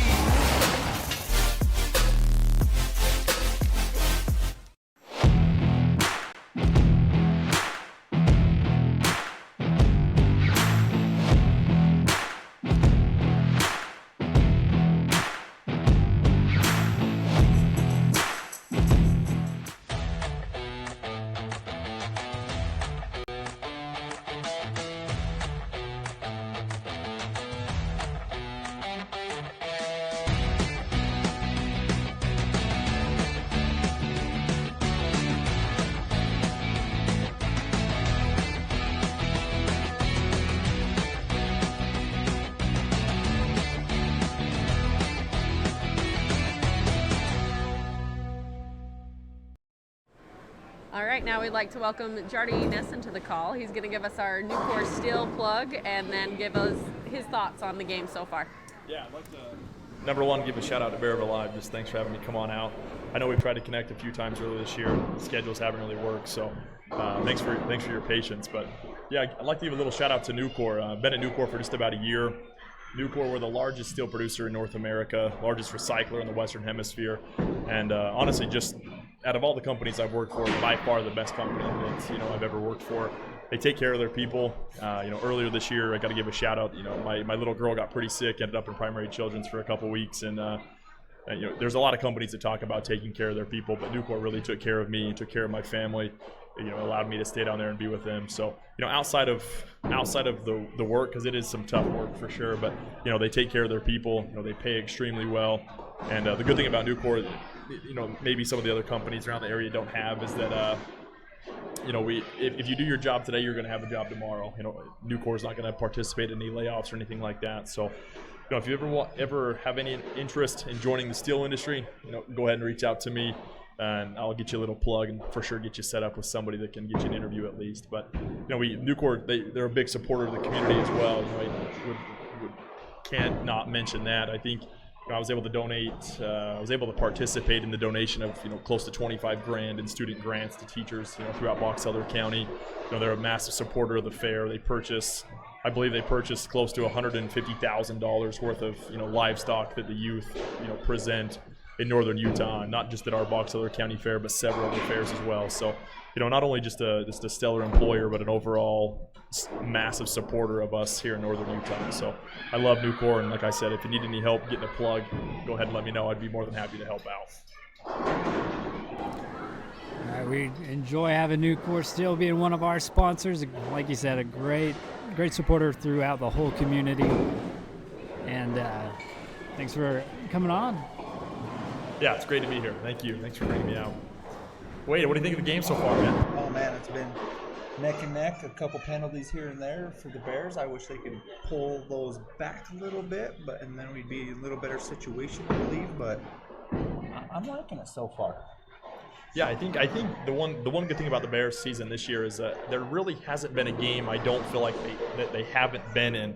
Their record kind of indicates maybe they've lost a few more games than I think they would have liked, but they've been in each football game that they've played in. It seems to be a similar story. It just seems like there's one thing each week that maybe kind of holds them back and prevents them from taking that next step.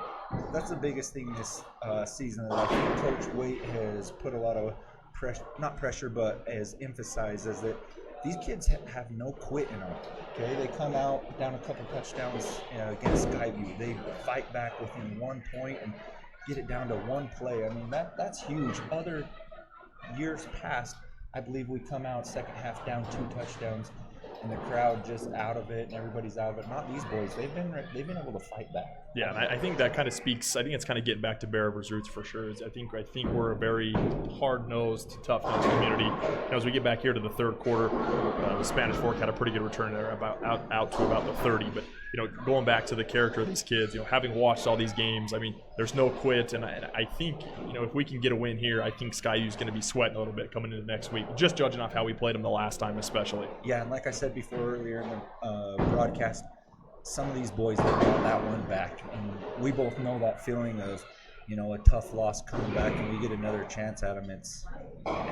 That's a fun game, fun environment, ready to go. Yeah, I think Skyview's. I think they're anxiously watching this game, hoping that Spanish Fork pulls out a W, because I would have a hard time thinking they want to face us again, coming down to the last play. But Spanish Fork, they've looked pretty good today. I think they're another hard-nosed type community. Brock Jacobson, I think he runs the ball pretty hard. Yeah, he does, and we've kept Vest a little quiet this first half. They're coming out here trying to get him going a little bit more, which I hope the Bears can slow down and then slow that passing game down. See Spanish Fork doing a little jet sweep to the right here, number 10. There's absolutely no space there whatsoever. Trying to go to Tyson Mansfield. Hopefully I pronounced that correctly, but great job by number 20 by the Bears. They're stuffing him for a big, looked like, 3 or 4 yard loss, Wade. Yeah, that's great fill right there, grabbing a hold and holding on and taking him down behind the line. Is that Daxton Bingham, number 20, the junior linebacker there? Yes, sir. See Spanish Fork coming out 2nd and 13, getting a little swing pass here to the right, short side of the field on their sideline. going to pick up, I don't know, about 6 or 7, maybe 8 or so. These big third downs have been a little bit of a Achilles heel for the Bears. We've got to the third down. Now we need to stop them, force them to punt, get the ball back on offense, and get the ball rolling.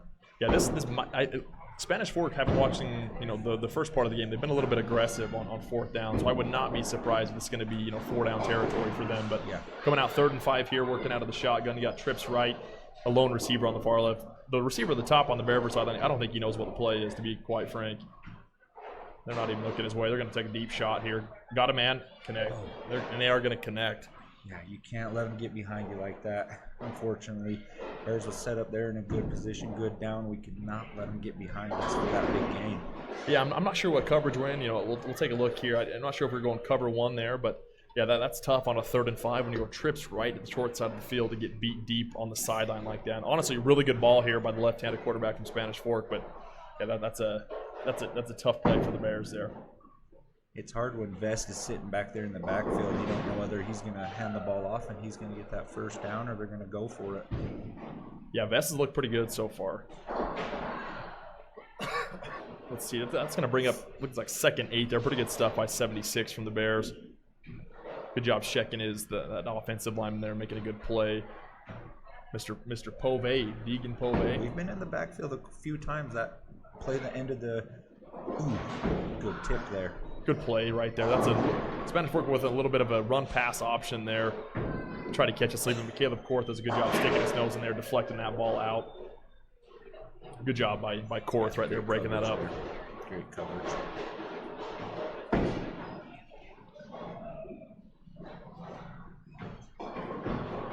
Bring up another 3rd down opportunity here for the Bears. 3rd and 8. This is once again, it's gonna be 4-down territory. Spanish Fork's done a pretty good job this drive marching down the field. Looking towards the end zone, nobody home there. Ball sailed a little bit. Good coverage though, yeah. Gunner had him there. Kept him from getting that one. 4th down. Yeah, pass was intended for number 10 for Spanish Fork there, Tyson Mansfield once again. He looks like a good-sized kid. Yeah, 6'1" there. 6'1", 175, looks like a pretty athletic build to him. Spanish Fork's going to bring the field goal unit out. He hit a 43-yarder. That's about a 39-yarder. Yeah, it looks like about a 39-yarder here on the right hash. Kicks up. That looks good. That's going to be good, man. Kicking game for Spanish Fork, my goodness. Yeah, that's not bad. Props to the Bears to hold them there on that 3rd down and get them to force a field goal instead of a touchdown. So a little positivity there. Yeah, good job by the Bears forcing I think this game's going to come down to who has the ball last, honestly with you. I think who comes down with the ball, with the last 2 or 3 minutes, I think is going to come out the winner here. But good job by the Bears forcing a field goal right there. Yeah, that's going to take the score to 13-10. We're still, I think we're 3 or 4 minutes into the 3rd quarter here. We're going to take a quick commercial break, and we'll be right here. Find your next career at West Liberty Foods. Visit careers.wlfoods.com.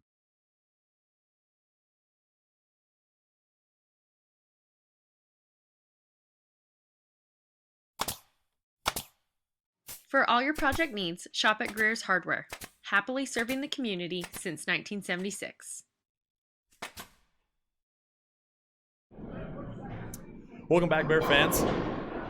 Start of the 3rd quarter here, about 2.5 minutes in or so. Spanish Fork just went down and kicked about a 35, 36-yard field goal to go up 13-10. And that kickoff from Spanish Fork went a little deep into the end zone for a touchback. Bears going to be coming out 1st and 10 from the 25. What would you do in this situation? Are you going to get Marbles had a pretty good first half? You're going to get him going, keep him going? Are you going to get Jace going? You're going to get Ty going? For me, I'm going to stick with what's been working. I'm going to feed the well a little bit here. It looks like Bears are coming out trips left.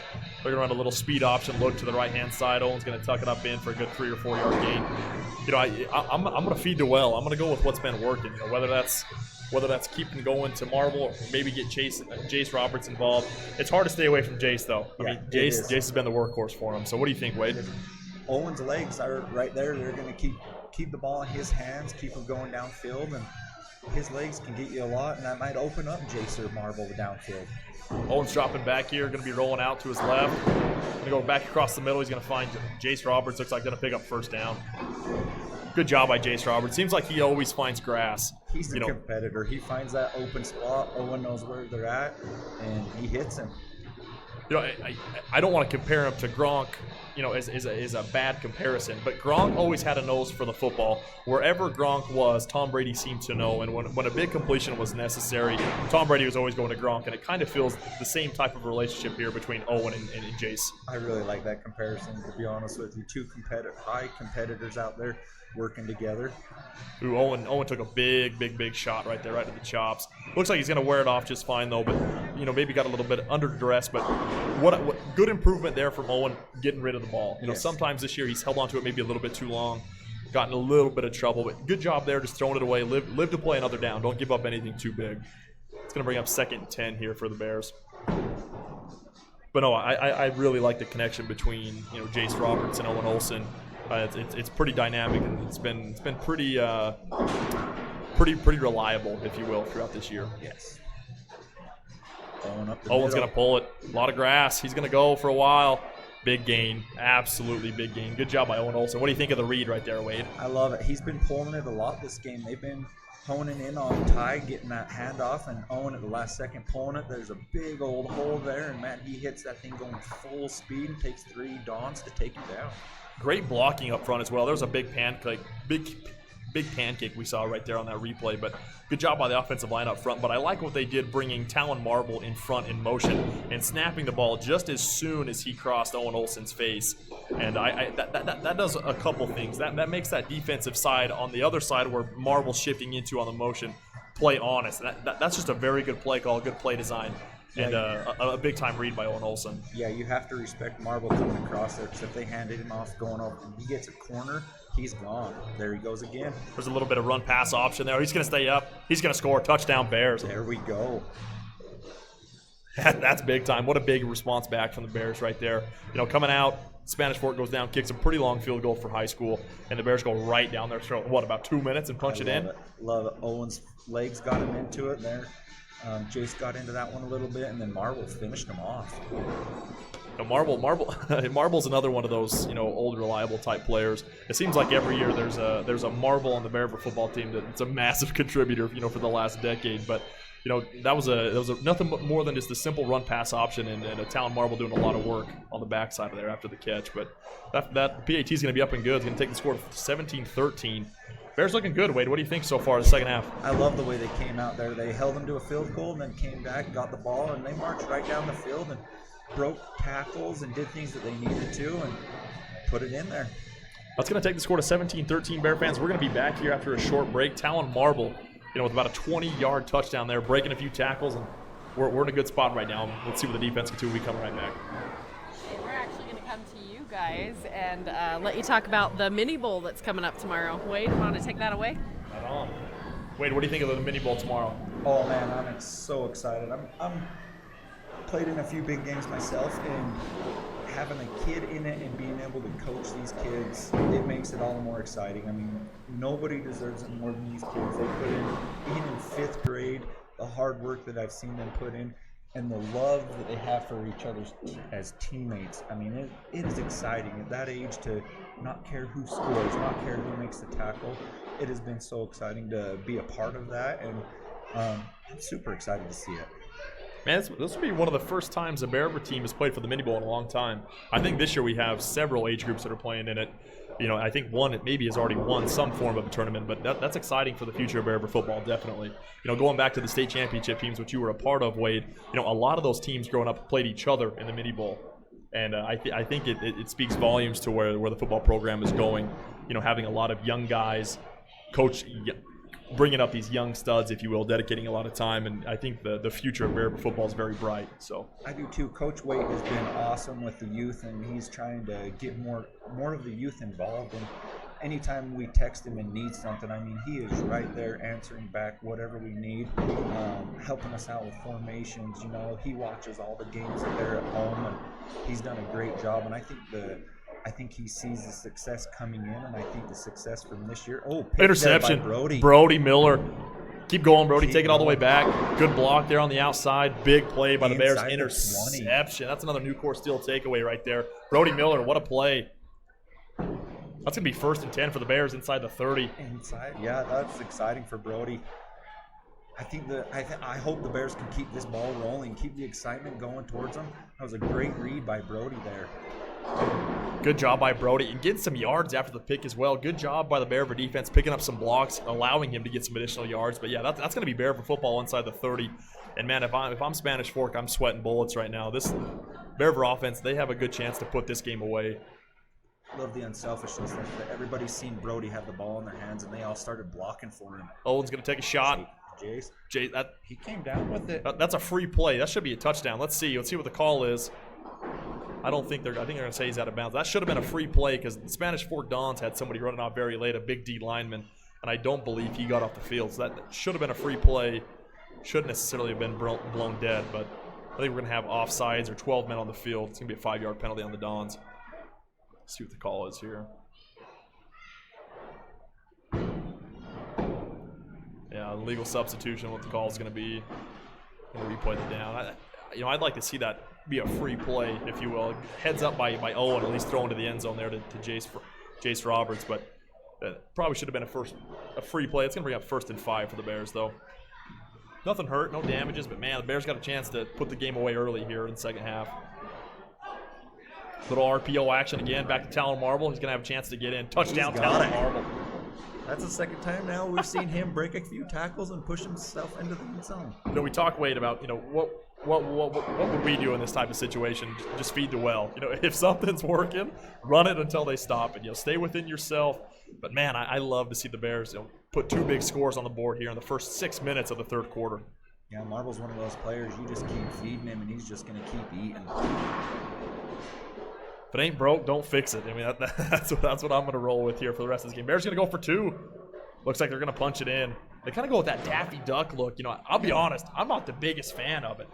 But it seems to work. It seems to work. It looks like we got an injured Bear down there, though. I don't know if that's Tyden Jones, it looks like. Looked like a little slow to get up there, but Bears are going to punch in that 2-point conversion. Going to go up 25-13. Here's another look at Talon Marble, just absolutely refusing to go down. Seen him in the weight room a lot, and that pays off right there. But that looks like some backyard football playing against his older brothers, just not going to be stopped. With that name, you've got a few bigger brothers, cousins, and that's a tough family to come from. I'm excited for Talon. It's feast or famine around there, and but I think they produce a lot of stellar athletes that we've seen over the last few years. Scores 25-13, Bears fans. Bears are up 12 first 5 minutes or so into the third quarter. Got 7:18 left. We'll be right back after a short break. JC's Country Diner is under new local management, but has the same great country charm so you can savor the flavor.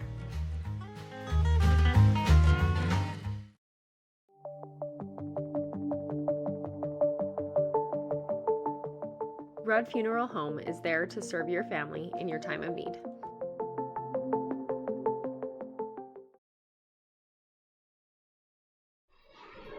All right, welcome back, Bear fans. It's 25-13. Ooh, Spanish Fork on the kick return here. They're going to take that way out to about, just inside the Bears 40 there. That's a big-time return. Honestly, coming out of the second half, they had another pretty good return where this kind of been a little bit of a weak spot for the Bears this year is their special teams, especially their kick return. And, yeah, they're going to take that deep into Bears country. It looks like 37 or 38 there. Bears have the momentum. Hopefully their defense can come out and either get a quick takeaway or 3 and out, force their kicker to maybe put in a pretty far kick from that point. Yeah, this is a good spot for the Bears defense. The Bears got all the momentum, like you said, Wade. And if I'm Spanish Fork, this is a must-score drive, and so they're gonna take a few shots here. They're gonna go zone left here, not a lot of room. Good job by the Bear defense up front. Yep, put your ball in Vest hand, what they've done most of the year, and see what he can do. And luckily, the Bears right there only held him to a 2 or 3. Inside the box, the Bears are very, very solid. The Bears do not give up a lot of run game. Bears get a little bit vulnerable in the secondary. But, what do we have tonight so far? 2 interceptions. Brody Miller's done an excellent job. Caleb Korth has had a big-time pass breakup here recently. So, the Bears defense is looking tough right now.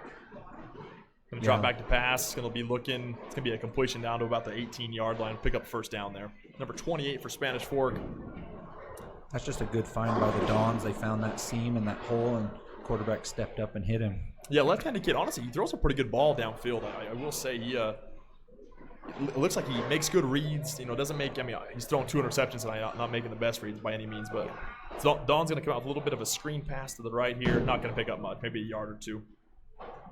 Got to give the D line the credit for those interceptions too. He was under pressure, and he just ended up throwing it up. And you know, the secondary made a great read also, but it was a team effort on those interceptions. That's what I love about football. You know, there's a famous football quote: the difference in one man doing his job is 6 yards or 6 points.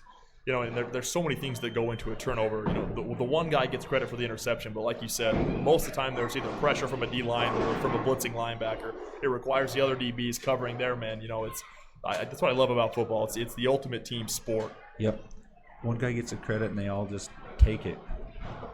I will hope Bears can get a stop here inside the 10. They just keep feeding Vest. Come up a little bit short there. It's going to bring up 2nd goal. I mean, Vest, I feel like Vest runs the ball pretty hard. He looks like a pretty stout kid. Right? As you can see here in this replay, contact, he continues to churn those legs. Going to go down at about the 3-yard line, but he looks like a tough running kid. This would be a big time for the Bears defense to really tighten up here. One thing you got to be careful of, you know, if you're in the slot as a DB, don't get beat inside. You know, they're going to be looking to go some sort of a run pass option. Looks like they're going to go back under center here, so they might just try to go power eye. It looks like they're going to go here. We've seen this before behind that big number 44 and punched it in last time. It looks like he's going to be short again. Yeah. Good job, Jared Jones, number 79, coming off the bottom of that pile. I couldn't see the other Bear, but good job by the Bears defense staying stout. Yeah, Spanish Fork just kind of packs the box there. Almost had like a little bit of a wishbone look, trying to just go power eye right in the end zone. Good job by the Bears. Going right back to it, and Vest is going to punch it in for the score. You know, that's a difficult formation to stop Wade when they pack the box like that. He's got 2 lead blockers and not a lot of room to work with for the Bears defense. That's tough. Their line flew off the ball, and they were in the end zone, and he just walked right in. So kudos to their line. You know, that was a tough spot for the Bear defense as well. You know, they come out, you know, the 38-yard line to start that possession. That's a tough place. That's a tough spot to begin a possession for sure. But, you know, I think we might have a little bit of a shootout here in the second half. Looks like both offenses have kind of found a few weaknesses in the opposing team's defense, and I think we might have a little bit of a shootout here. PAT's up and good. That's going to take the score to 25-20. Bears still up 5. Wait, anything from that last drive you want to talk about real quick? I just started off with that kickoff return. We let them get way too far before we got them down, and it's hard to come back from that much of a deficit as a defense running out there on your side of the field. And hopefully our offense can come out and just keep giving it to them. Yeah, I think we need to stick with what we've been doing here, and you know, like I said, keep pumping the well. Is the special teams come back out here to take the field. Spanish Fork looks like they're going to be kicking off here. But the Bears' offense is looking really strong right now. You know, we're 8 minutes in. They've already put 2 touchdowns in off of a big interception from Brody Miller that took them down inside the 30. Talon Marble's got 2 receiving touchdowns here this half. You know, I like where the Bears' offense is right now for sure. Yeah, they have another weapon there in Roberts, and even Avery on outside there and getting Ty going as this one goes back into the end zone for a touchback. Maybe if Marble draws a little more attention, that'll open up Jason, Ty, and those guys. And Owen's legs have kept him in it quite a bit this game too. Yeah, I mean, I would not want to be a defensive coordinator right now, you know, trying to take away Talon Marble, who just scored 2 touchdowns this half, trying to take away Jace Roberts, who's arguably the best offensive weapon that we have all the way around, and then trying to take away Owen Olsen's arm. Not only his arm, but his legs as well. That's a 4-legged monster you're trying to deal with there. Yes, I agree. Bears come out, looking to go zone right. Look, Owen's going to pull it once again. A lot of room. He's still up and going. Sheds a tackle. That's a 15-yard pickup on first down. Great pull again, and then it takes 2 or 3 guys to take him down. He bounces off guys, spins a little bit, and keeps rolling down the hill. Oh, he's real slippery, it looks like, too. I mean, he not a lot of speed when you get in traffic like that, but he's tough to bring down. He is a heck of an athlete, and you know those kids that you just don't know how they do it, but they do it, and that's one of those kids that just has that competitor in him that's not going to be taken down by the first hit. Absolutely. Bears going to go zone right again, give Tyden Jones. He's going to picking up about 9.5 yards there on first down. Bears aren't doing anything special here. Just going a little bit of a downhill running attack, just some zone read type looks, and just picking up big chunks of yardage every time. I feel like they're getting the edge and just turning it up and getting those good positive yards. Second short here, second one. Bears heading northbound. About the Bears still 46 about their own 46-yard line here. Coming out on the trips left, look, gonna go speed option right. It's just gonna be a little bit of a QB power to the right, if you will, and not gonna pick up much. Looks like it's gonna be third and short here. Third and inches if they give them that spot. Yeah. Yeah, the Dons did an excellent job just kind of stringing that play out. You know, it's tough going to the short side of the field with a play like that as well, because there's not as much space. You know, cutting lanes aren't nearly as big as they are when you go to the wide side of the field. So, you know, not much there. It looks like the Bears are going to pick up the first down though. It looks like with forward progression, it's going to be another first down for the Bears. Coming out again, same formation. Trips left, the single receiver on the right-hand side. Owens dropping back. Start rolling out to his right. I think he's just going to throw it away there. Once again, good decision by Owen. Yeah, great decision by Owen. Talon brought 2 defenders that time. I didn't see it was out of frame what was behind him, but he did bring 2 defenders to try and stop Marble. It's going to bring up 2nd and 10 here for the Bears. Still heading northbound into Dawn territory. Bears offense look good, especially the run game here this half. I'd like to see him go right back to it here. Maybe go to the wide side of the field here, heading towards the Spanish Fork sideline. Try to use a little bit of space. That's what they're going to do. Owen Olsen's going to pull it. Made contact in the backfield. He's still going to pick up 2 or 3 there, it looked like. Did a good job keeping his feet going. Yep, I still think it was the right decision to pull that one and get positive yards. Like I said, this is kind of a 4-legged monster that the Spanish Fork defense is having to worry about here. And Owen's arm, both his legs. You got tight end Jones in the backfield, Jace Roberts and Talon Marble on the outside. Going to bring up a big 3rd down here for the Bears. Right about midfield, 3rd and 6. Going to bring Jace Roberts in motion. Right across the center. They are going to pick it up. Big time reception there from Jace Roberts. Anytime he goes across the middle, I think that's Owen's favorite receiver to find there across the middle. And that's a big time catch right middle, gets a little bump, catches it, turns it up for positive yards, gets the first down. Big time pickup there. Good job by the offensive line, giving Owen, a good pocket to work from there as well. He was able to kind of sit back and find his favorite target in Jace Roberts. But man, I would tell you what, if I could go back 10 years, I would love to throw to Jace Roberts every Friday night. Tell you what. I think there's every quarterback in Bear ever history are saying that. Yeah. No, just a big time target. He brings everything in. He runs hard, runs good routes, and he's old and reliable. I like to see him Summers too. He's been a little quiet this game. He usually has 1 or 2 over the top. We've gone kind of short a little bit. I would suspect we try to hit him over the top, him or Jace over the top. Yeah, Summers is another one of those up-and-coming kids. He's got a lot of speed and a lot of potential for sure. I think he's going to be a dynamic player for us moving into the future. Talon Marble off the run-pass option there once again in the slot. He's going to pick up 5 or 6 for the Bears. But, Colton Summers, a terrific baseball player, just an all-around athletic kid. And I think he's going to be one of the guys that for sure replaces the utilization that's been Jace Roberts and Talon Marble for the last few years for sure heading into the future. Yeah, I believe so too. Big frame body. Yeah, big athletic kid. 2nd 5 for the Bears. Going to hand it off to Titan Jones. Might have got back to the original line of scrimmage. Don's did a good job up front stuffing that. Another good read by Owen. I mean, that's the thing here. If I'm in the quarterback spot where Owen Olsen is right now, you don't need to do anything special. No. You're able to run the ball at ease. This second half, you feel very comfortable.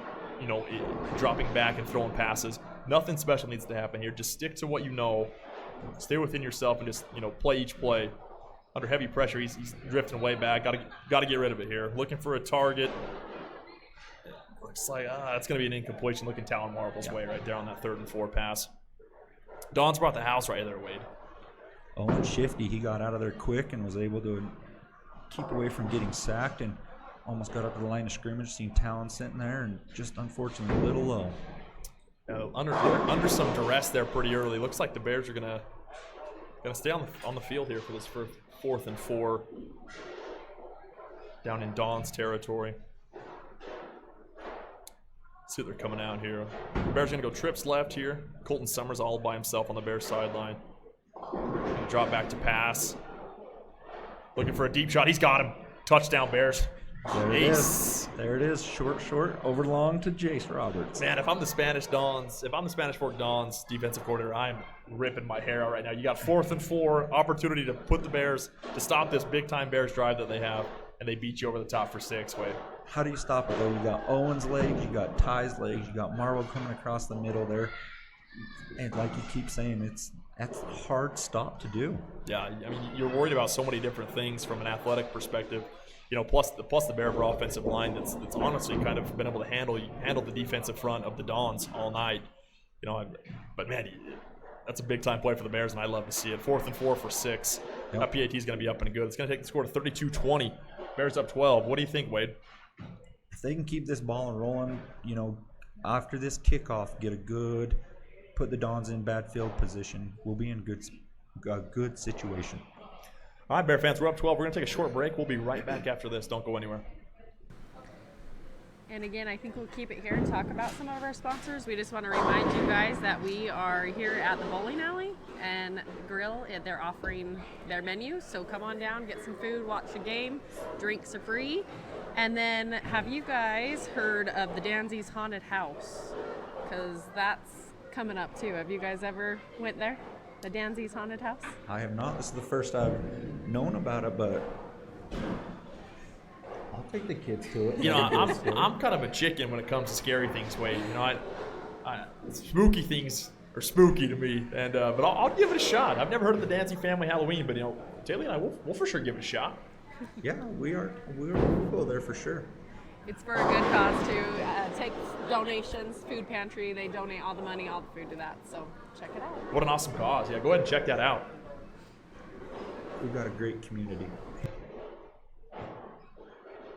Much better job there by the Bear kickoff team, kind of pinning the Spanish Fork Dons back. Looks like the Bears made a pretty good adjustment there.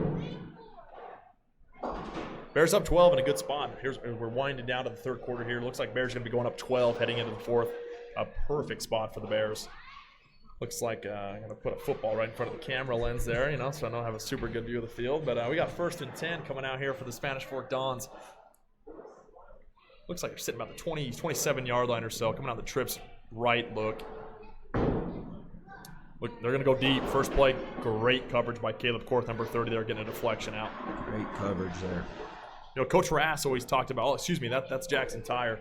Coach Rass always talked, you know, if you're at their hip, you're okay to turn around and look for that ball. As you're going to see in this replay here, Jackson Tyre is right at his hip. Yep. Did an excellent job. Great position there. Yeah, running a little bit of a deep post there. Just terrific position by Jackson Tyre to stick his hand up there and knock that ball away. 2nd and 10 for the Dons. He's another great upcoming athlete Bears have to look forward to. Dons are going to complete a pass there to Quade Murray, the 6-foot sophomore, going to pick up the first down.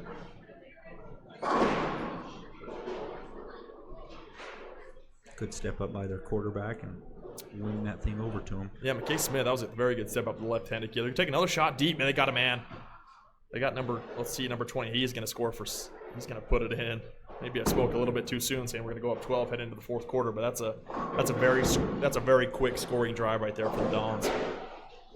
Fortunately, the Bears have their offense is doing great, but our defense has got to step it up and put a stop to them and let their motivation just be the wind knocked out of them. Yeah, Nixon Warren going for about a 65-plus yard bomb right there, which is huge. A big momentum shift, you know, heading into the fourth quarter here. But, you know, I'd like to see maybe the Bears help out this secondary a little bit, maybe go with a 2-deep look. And if I'm the Bears, I'm going to make Spanish Fork come out and beat me with the run game here in this fourth quarter.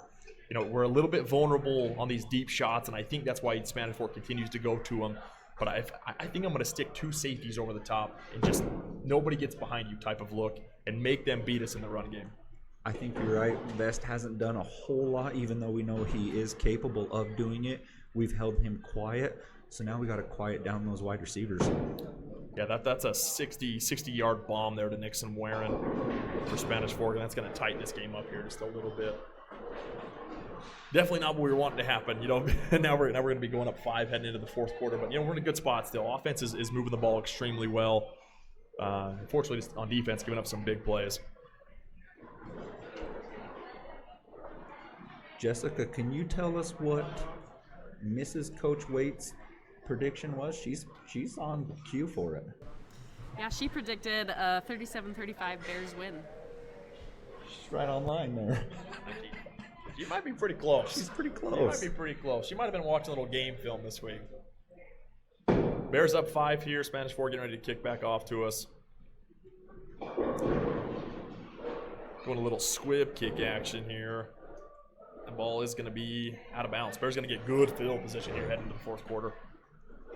I'm not sure why you really go with a squib kick. You know, usually you do that going into halftime or something, and when the possession doesn't necessarily matter. But I think if I'm Spanish Fork, I'm just going to kick that ball off deep. And especially the way the Bears' offenses came out this second half, they haven't really been able to stop us. So to give them good field position, I don't agree with that one either. Yeah, that just doesn't make a whole ton of sense from a situational type perspective. But hey, you know what? We'll definitely take it as Bear fans. Mentioned before, Bears going to get good field position here heading into the fourth, out to the 35. Looks like there's a little bit of a first down Bears here. I'd predict the Bears just give it off to Titan Jones here and head into the fourth quarter, up 5. First and 10 for the Bears heading north. Owen Olsen's going to keep it. Going to pick up 3 or 4 there off the right side. Heading to the fourth quarter, Wade, up 5. What do you think? Bears offense has got to just keep doing what they're doing, putting points on the board this second half, and I'd like to see their defense step up a little bit more and be able to get a stop and put this thing away. Absolutely. All right, Bear fans. That's good. That's some good analysis from Wade right there. Bear fans, we are up 5, 32-27, heading into the fourth quarter. Bears got the football, and they're heading in for another score. Don't go anywhere. We'll be right back. For over 80 years, Farm Bureau Financial Services agents have built relationships with you, one conversation at a time. And we're as committed as ever to providing you with that level of service. As part of your community, we're here for you, answering insurance questions and helping make sure your financial goals are on track.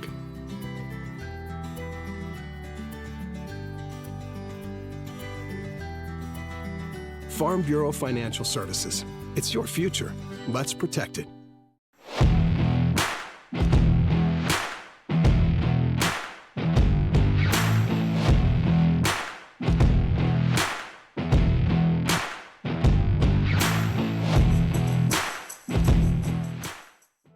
Earning your degree doesn't have to be complex. USU Brigham City. Welcome back, Bear fans. Start of the fourth quarter, Bears are up 5, 32-27. That's a big-time run right there by Titan Jones. Some good, tough sledding right there. I think he's going to have enough to pick up the first. Heading into the fourth quarter, Wade, what do you as a coach, what are you going to be focusing on? What's going to be your emphasis here this fourth quarter if you're the Bear, if you're Coach Wade here in the Bears? Let's stop those long passes and see if what Vest can do. Our line has been great at stopping him and keep our offense rolling. Ooh, that's a Talon's going to take a big-time shot right there. Not sure what the penalty flag's going to be. We're going to check it out, but Talon took a big shot on that little jet sweep there to the left. Let's see what we can see what the penalty's going to be. Not quite sure what the penalty's going to be. It looks. We're going to see here. Marvel on that little jet sweep there to the left. Picked up a couple of yards before he was brought down, just about to midfield.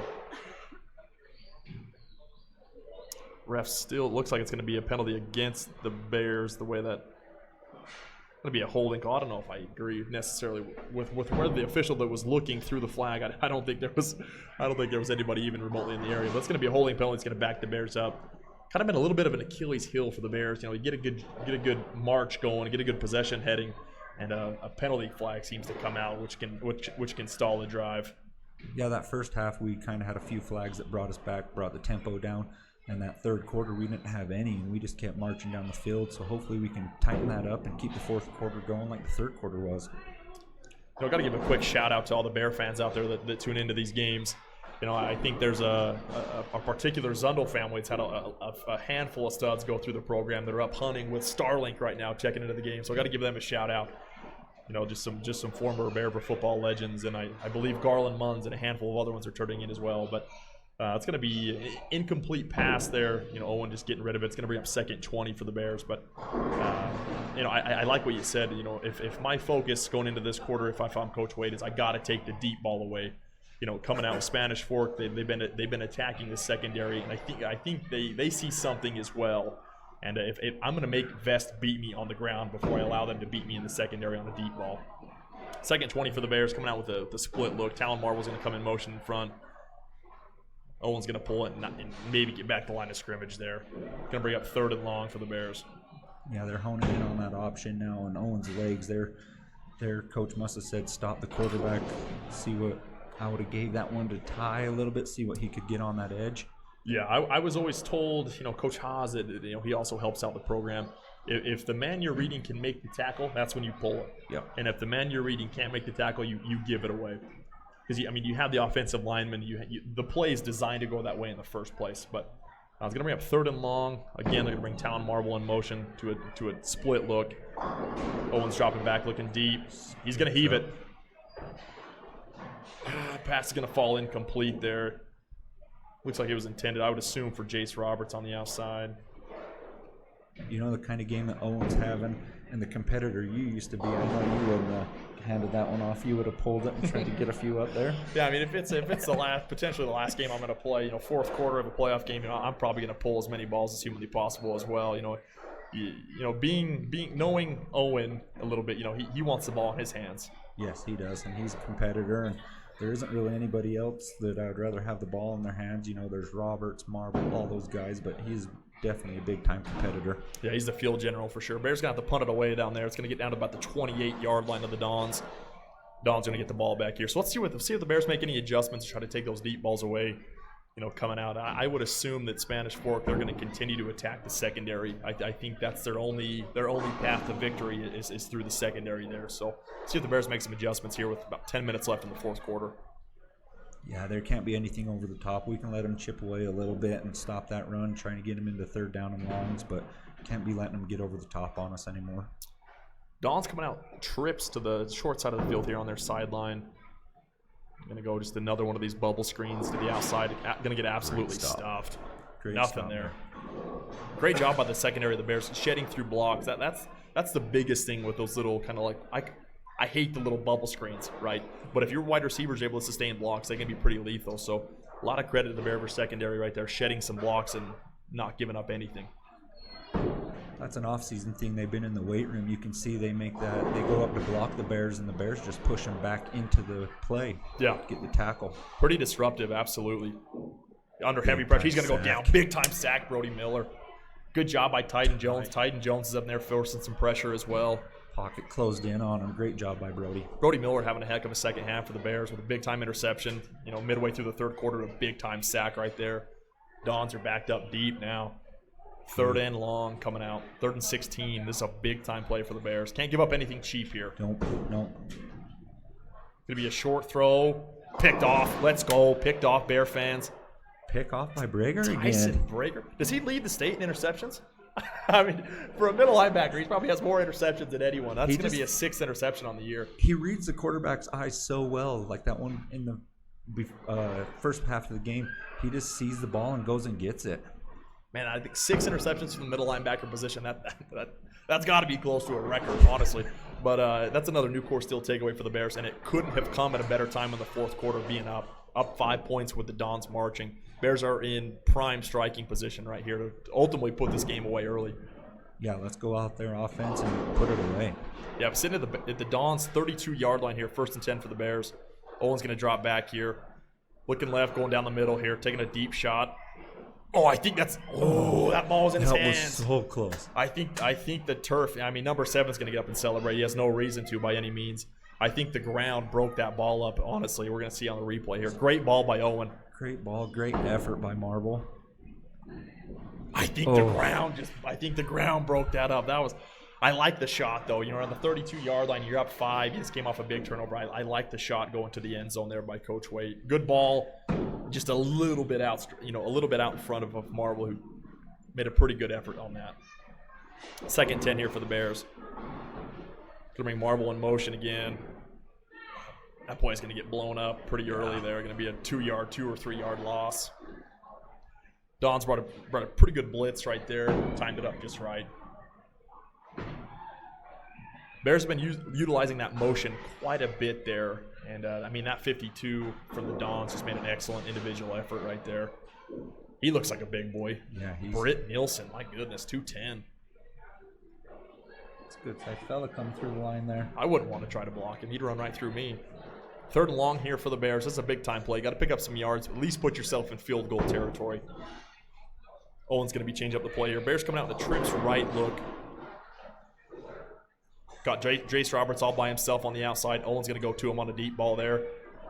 I believe that's a catch. That's a catch at the 5-yard line. What a play. Oh, my goodness. Jace Roberts is absolutely unbelievable, Bear fans. Absolutely unbelievable. They should check him for Stickum. You know, he brings absolutely everything down. That play's insane. That is a competitor right there. 2 Dons there, and he comes up over the top, grabs that thing, rips it from both of them, and comes down with it. Let's get a hashtag SC Top 10 on that catch. Honestly, that should be on ESPN. Scott Van Pelt should be putting that play on tonight, especially in the situation. Titan Jones, he's going to keep fighting. Does he get in? Ooh, they're going to call him just short. 2nd goal for the Bears here in striking position early, but man, SC Top 10? Yeah. Jace Roberts, double coverage on 3rd and long?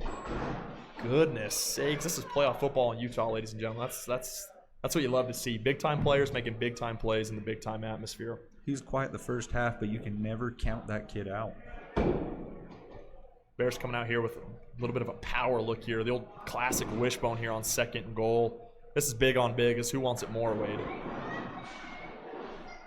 Going to be stopped short again. Short. Third and goal from the 1. That's a good tackle. You know, I think if that kid on Titan stays high, I think Titan kind of squirts off of him and scores, but he went right for the legs. I'm going to take the legs away. No, there's no more momentum there. So 3rd and 1, Wade, what do you do here?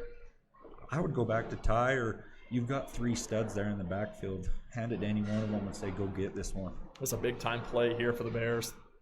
They go another shotgun wishbone look here. Owen's going to pull it. Walks in. Good play call there. Absolutely good play call. There's a little bit of a zone right look.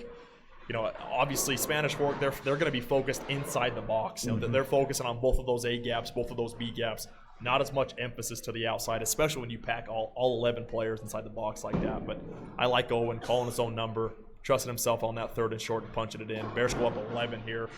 You know, 7 minutes to go in the 4th quarter. He had Marble there for the option too, so that was a guaranteed right there. Great play call. Bears going to snap it, go for 2, and they're going to pick it up again. Man, Ty Jones with a little dump pass. There you go.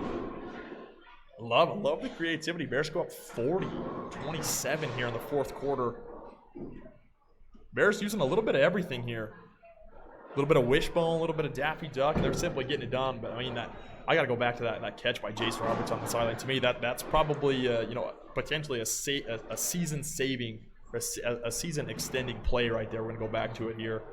Double coverage, leaves his feet, brings it down. Right there. You've got to have it. He goes up and gets it, and that might have sealed the game for him. That's a 3rd and 13 type play there. Gets hit by both guys.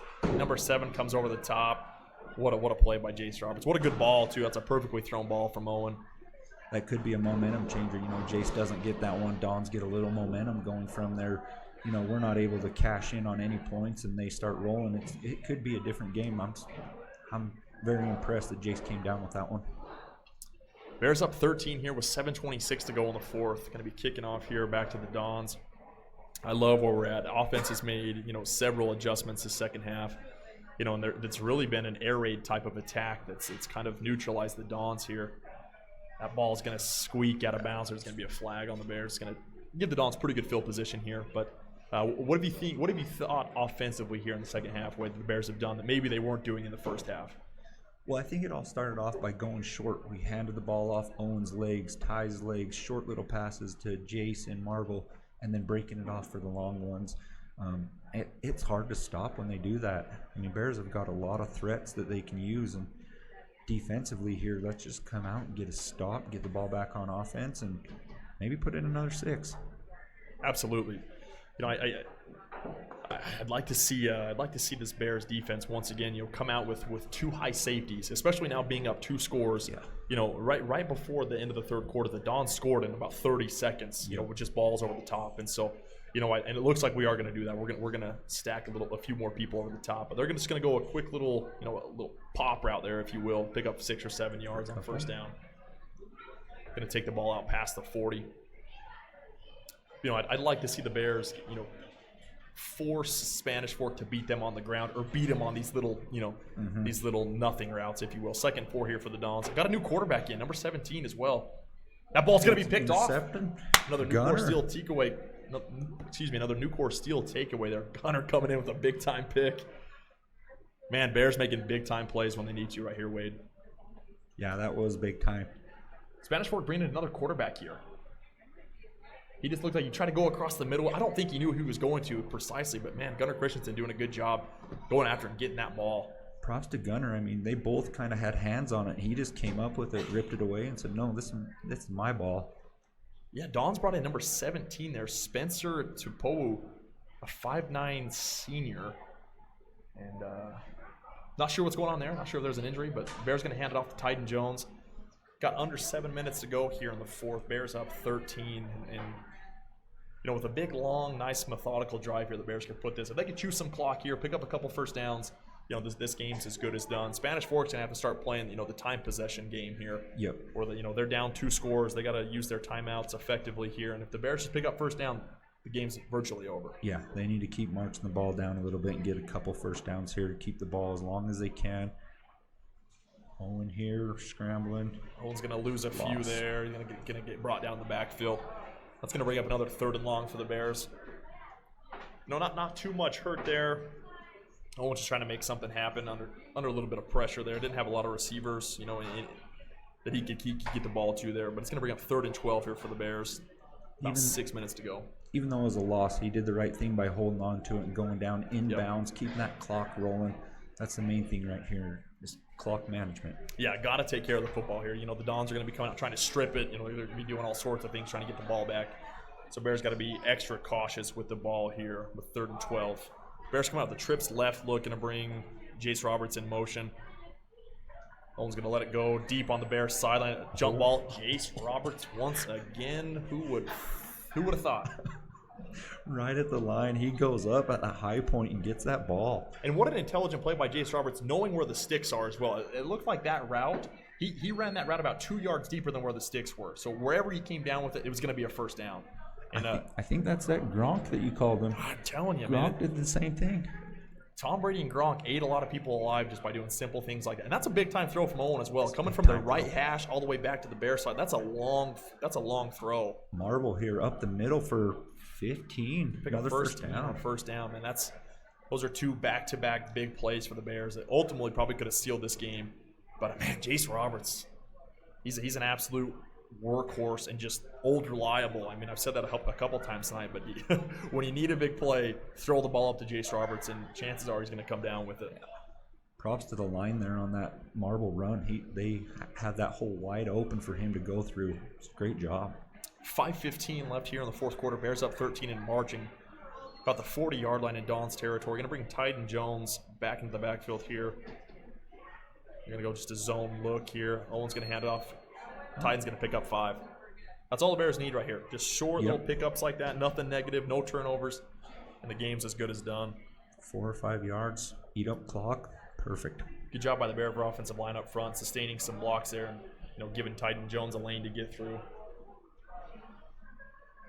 Going to bring up about 2nd 6 here from the Dons 36-yard line. 2nd 5, excuse me. Bears going split look here. Owen's going to keep it. Going to cut up field there. Good cut. A lot of room. He's still churning the feet. Protect that. He's going to get out to the 20-yard. Good job by Owen Olsen. Deep into the red zone now. 4 Don standing there, and he's still going.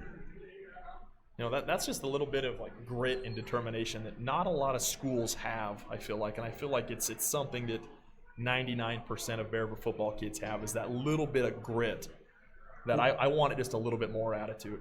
Well, that little hit right there, he lowers his shoulder instead of taking a couple steps and going outside, maybe getting one more yard and then sliding or like normal quarterbacks would do. He puts his shoulder down, lays a hit down, and gets 4 or 5 more yards. Yeah, picked up at least 4 or 5 more yards after initial contact. That's huge.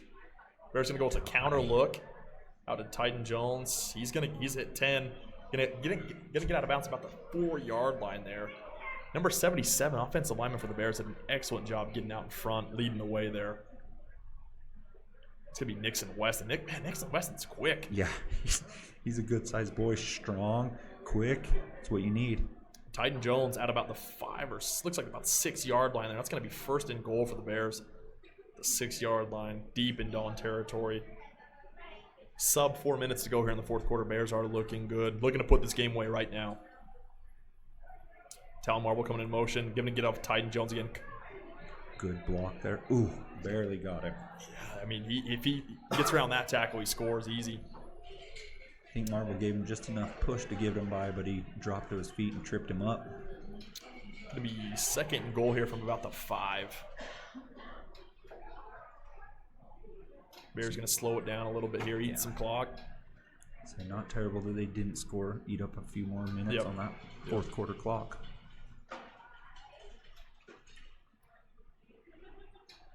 Bears going to hand it off once again. Owen Olsen's going to keep it. Got to get inside the 5. Looks like he's going to get down to about the 2-yard line. Third and goal from the 2. Another great read by Owen. I think Ty had somebody back there on him as he was handing it off. He pulled it, got a couple. Owen's done an excellent job running the ball tonight. Does a good job, as you can see on that replay as well. He keeps his feet moving after contact as well. First contact's right there. Feet keep moving. Always falls forward. He's a strong kid. Just a big, strong kid that this is going to be a big-time win for the Bears. First-round playoff game. Maybe got a little bit jaded in the RPIs, if you will. I saw like the discrepancy between Bear River and Spanish Fork was like 0.2 or something like that. Mm-hmm. So they go on the road. This is going to be a big-time win for the Bears. Ooh, a little trickery here from the Bears. Talon Marble looking to throw. Go back to him. Always got it. Always going to tuck it. I love it. Great love athletic move right there. I mean, he had about 5 options for a touchdown right there. I love it. That's going to put the game away. Marble having a heck of a day. Great job by the Bear River offense, taking advantage of that interception, and just putting this game away. Going to be 46-27. Good job by the Bear River offense, coming out, scoring here in this fourth quarter, putting this game away, but also good job by the Bear River defense, forcing some turnovers here in the fourth quarter, not giving up a point after having just gave up about a 75-yard bomb to end the third quarter. Some adjustments were definitely made heading into the fourth quarter, and they've paid off. Yes, they did. They are looking really good. Like I said at the first of the game, Bears could be one of those teams that have a lot of upsets in this bracket. I mean, we go to Skyview now. We lost to them by 1. I don't know. These boys want it. It could be a good fight for them. Yeah, if I'm Skyview right now, I'm definitely watching this game pretty closely. And the Bears just about beat Skyview doing the exact same thing they're doing, really taking it to Spanish Fork right here in the second half. And so, if I'm Skyview, I'm definitely going to be watching some film and trying to take away this the 4 or 5-legged monster that we have. But the Bears are in a very good spot heading into next week with a lot of momentum coming off this big-time road win on the road here in the playoffs. How do you do it, though? You try and stop Marble, Jace steps up. You try and stop Jace, Ty steps up. That's the tough part for Skyview is, if one guy, maybe you take away one guy, you're going to use 2 or 3 of your best guys to try to take away, one of our weapons, and that's ultimately going to create some opportunities for somebody else. And I think the Bears offense, if they can do a good job of understanding what Skyview's trying to do and exploit, some of their weaknesses, because it's gonna take Skyview's best to take away somebody like Jace Roberts or Talon Marble or even Owen Olsen. Inevitably, somebody else is going to be open, or somebody else is going to have an opportunity to make a play. And I think, if the Bears come out and play like this, play sound defense, don't give up big plays, take care of the football, I think they're going to be in a very good position to upset the number 1 seed. Skyview's the number 1 seed, if I'm not mistaken, maybe yes, number 2. Yes, they are. Upset the number 1 seed on the road over in Cache Valley next week. For as many fans that are down there at Spanish Fork, I imagine double to triple the amount over to Skyview and Rowdy, and it's going to be a good time. Yeah, I think the atmosphere next Friday night is going to be pretty electric over in Cache Valley. Bears up here, 47-27 on the Dons. About just a few minutes left here in the fourth quarter to put this one to sleep. what's been the biggest takeaway for you in the second half, Wade, from this Bears offense? We'll start with the offense and we'll work to the defense. I mean, they tried to stop Owen, but he kept his legs going, which opened up his arm a little bit. Marvel's been big, and then, I mean, Jace Roberts, you can't go a game without saying that kid's name in a couple big plays. Crucial big plays for Jace to just go up and get the ball and come down with it. Yeah, I mean, in my mind, that catch on the sideline there on that 3rd and 13 when it was still a 5-point game, was play of the game for sure. That definitely extended that drive, allowed us to put another touchdown on the board. You know, and ultimately, in my mind, that's going to be probably the play that wins the game for us here. Bears defense has done a great job this game of keeping Vest from getting going. Yeah. And so we slowed him down there. They might have got a little more yards on passing than they normally do, but they've stopped what Spanish Fork has done well. Yeah, we've held Vest in check for sure tonight. Number 17's looking deep for the Dons. Pretty good coverage there by Tyson Brager. Yep. Their feet got tied up there. Yeah, Spanish Fork was looking to go to number 11, Traven Davies, the 5'7" senior. I wouldn't be surprised. It's a little bit of like maybe a defensive holding or a pass interference on Brager. It looked like there was a little bit of contact in the situation. You know, Bears up 20. I wouldn't be surprised here. Yeah, it's going to be pass interference on Tyson Brager. I think they got tangled up there at the end of it.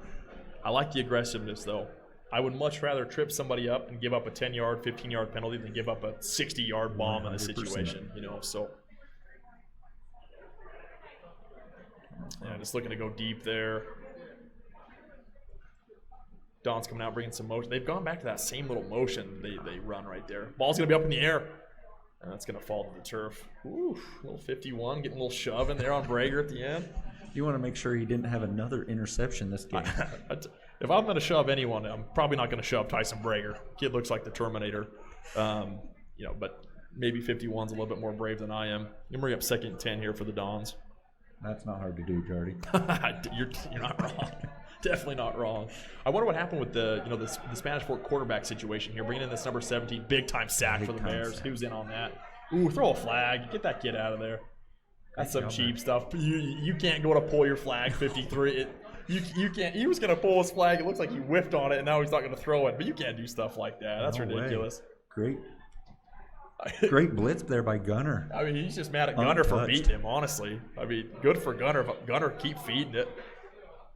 So they didn't throw the flag. Didn't? I mean, it looked like he went to reach for it and whiffed on the reach and then just didn't throw it. But you can't suplex somebody. I mean, if I'm the Bear defense coordinator, I'm setting the house. I'm going after him again. Gunner with a big-time sack. I couldn't catch the other Bear number, but two Bears in on that sack. It's like Spanish Fork's having a little trouble here with under a minute to go. Going deep. They're going to make a completion there. Tires chasing and going to bring him down out of bounds about the 20.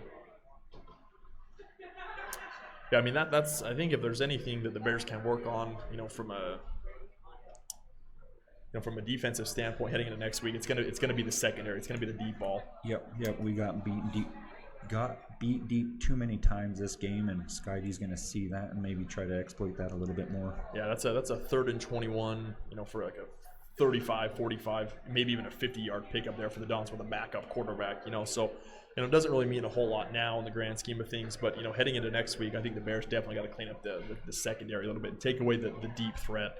You know, the Bears do an excellent job inside the box, not giving up too much. You know, I can't even recall a big-time play that's taken place, you know, from a play inside the box. But, you know, I think the Bears secondary can maybe use a little bit extra help. Yeah. You know, whether it's another safety over top or something like that, I think that's something we got to correct heading into next week. I agree. Yeah, not sure what happened with the Spanish Fork quarterback situation. They brought in this new kid. He's done all right. You know, threw a pick early, but he's settled down and done all right. Spencer Tapuo. I'm probably slaughtering that pronunciation. But Don's coming out with trips left look here. Going to the end zone. Ball's going to be deflected out of there. Going into double coverage there. Tyson Brager. Yep.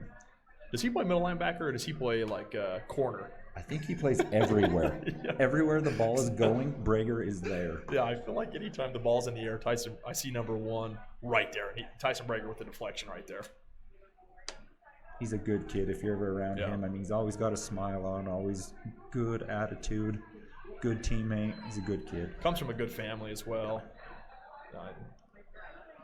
Brager, he's a stud. You know, he's been a stud for us for several years now in the program, but now I think this has been his time to shine, if you will, on the defensive side. And it seems like every week they call a new core steal takeaway, and it's Tyson Brager on an interception, or Tyson Brager on a sack or a fumble recovery. He's been kind of the unsung hero of this defense this year.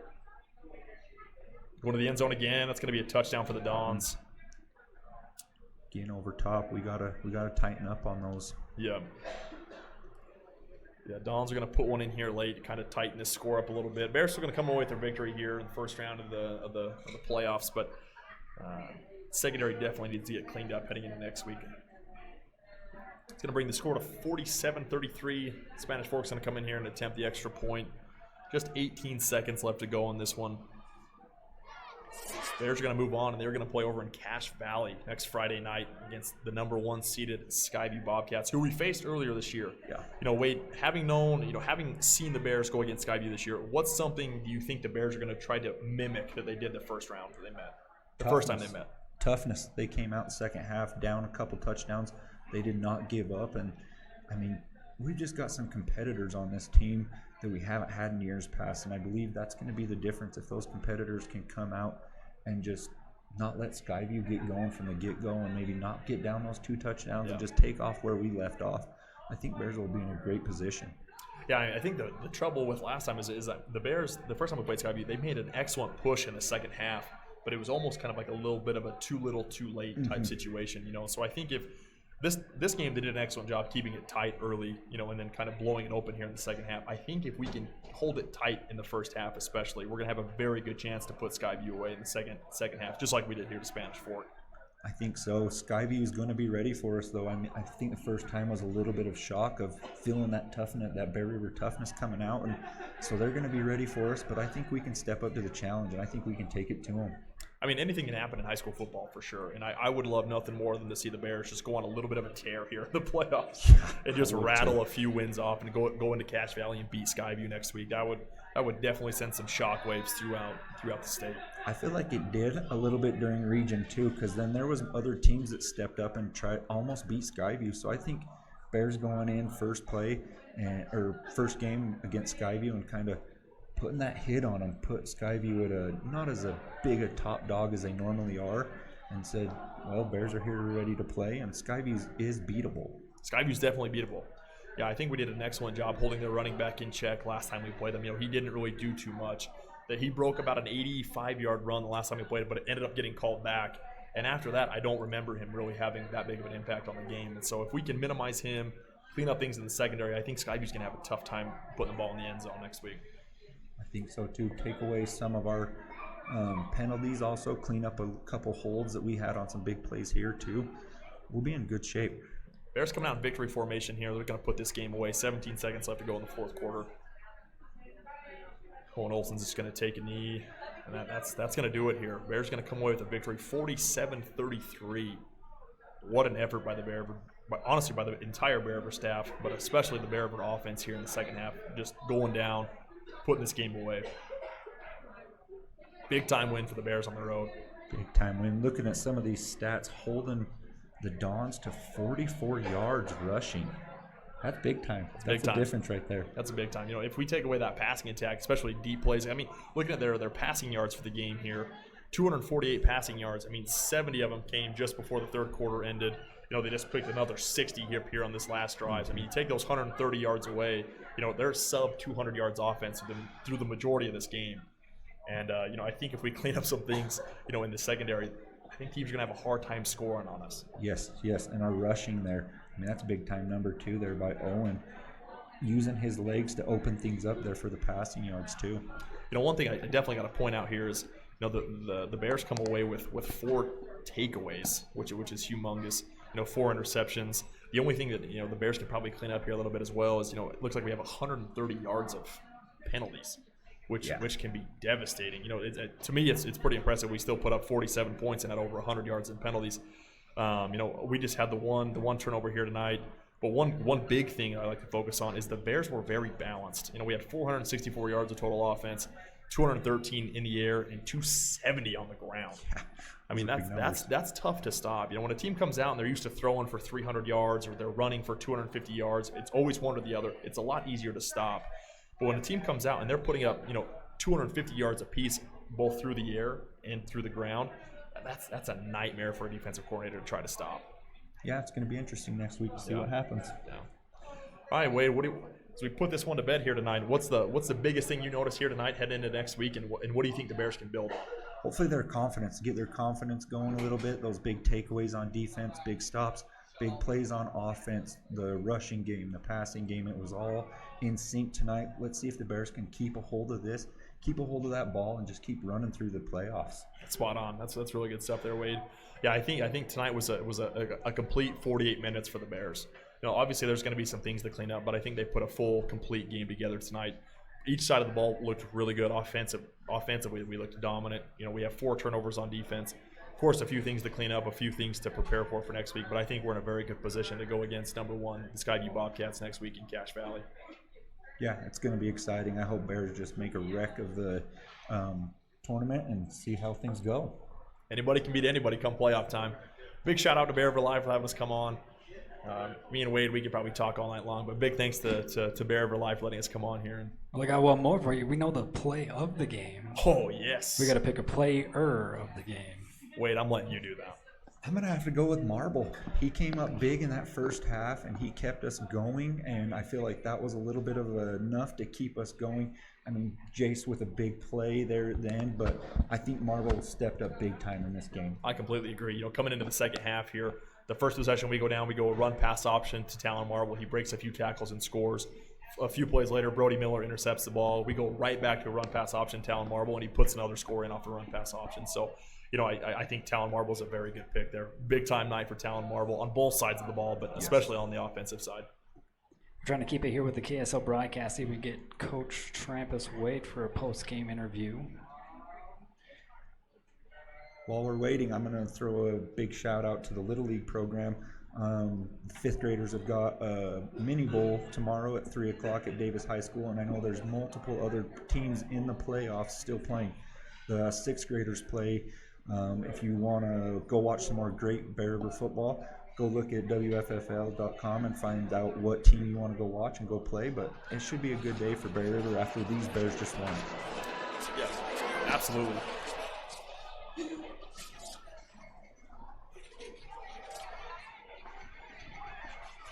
So we're having some audio issues.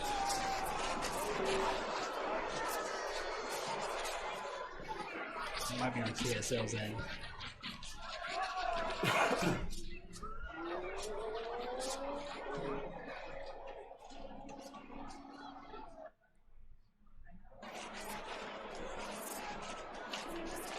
Well, that's too bad.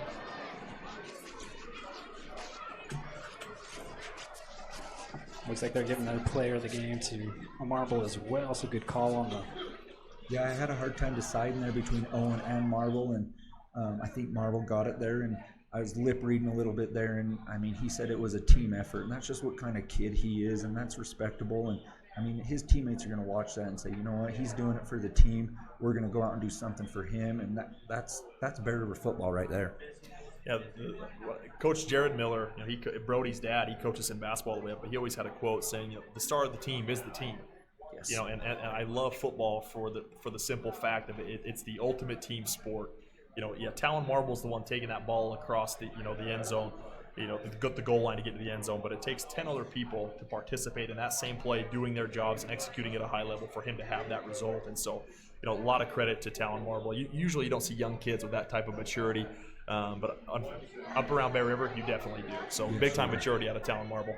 I guarantee he goes in those locker rooms and he shakes every one of those linemen's hand and tells them thank you, and tells Owen thank you for the passes. And I mean, he's a good kid, and they're all good kids. Absolutely. Big-time win for the Bears here. Heading into next week, if I'm Skyview, I'm sweating bullets. It was a good game. It was a good game a few weeks ago. Come out and support your Bear River Bears just over the hill now. Yep, and if not, sit home and enjoy it in your couch with Bear River Live. You guys must be the good luck charm. So maybe we have the duo of you come back and continue on. Maybe that's what takes Bear River through the playoffs. Is you Well, guys. if we're doing superstition, Andy, when you stepped down, we started doing better. So I'm blaming it on you. No It's way. time to hang it up. No way. I didn't say that. I just said for this series. All right. Again, thanks to you guys. I hope you enjoyed the watch party here at the grill. Again, one more shout out here to the Munns family for setting us up, and Coach Jessica Wade. It's pretty close. Nobody, I think, went for the under. Nope. Should have. Thank you guys for having us. You guys put out a great product for the community to have and be able to support, and it's awesome to be able to do this. So I appreciate you guys asking me to come on and what you guys do for Bear River Sports. All right, it's all thanks to the sponsors, though, right there on your screen. Nucor being one of them. Thank you for hopping on and supporting us by watching as well. There's still great food out here. It's still early kickoff. It's still dinner time, right? Closes at 10, so yeah, plenty of time. Still come out, get some food. Maybe they'll honor the free drinks still. Have an after party. We can put those on Bear River Live tab, right? Bear River Live's tab. All right, again, if you want to thank us for what we do, thank those sponsors right there. Again, on your screen. We'll be back at it on the field at Skyview next week for round 2. Wade and Jardy, thanks again. Thank you guys. Thank you guys. Thank you, Bear fans, for tuning in. Thank you, Bear River Live. Thank you for the sponsors. It's been awesome. Let's keep it rolling. And we will with Bear River Live.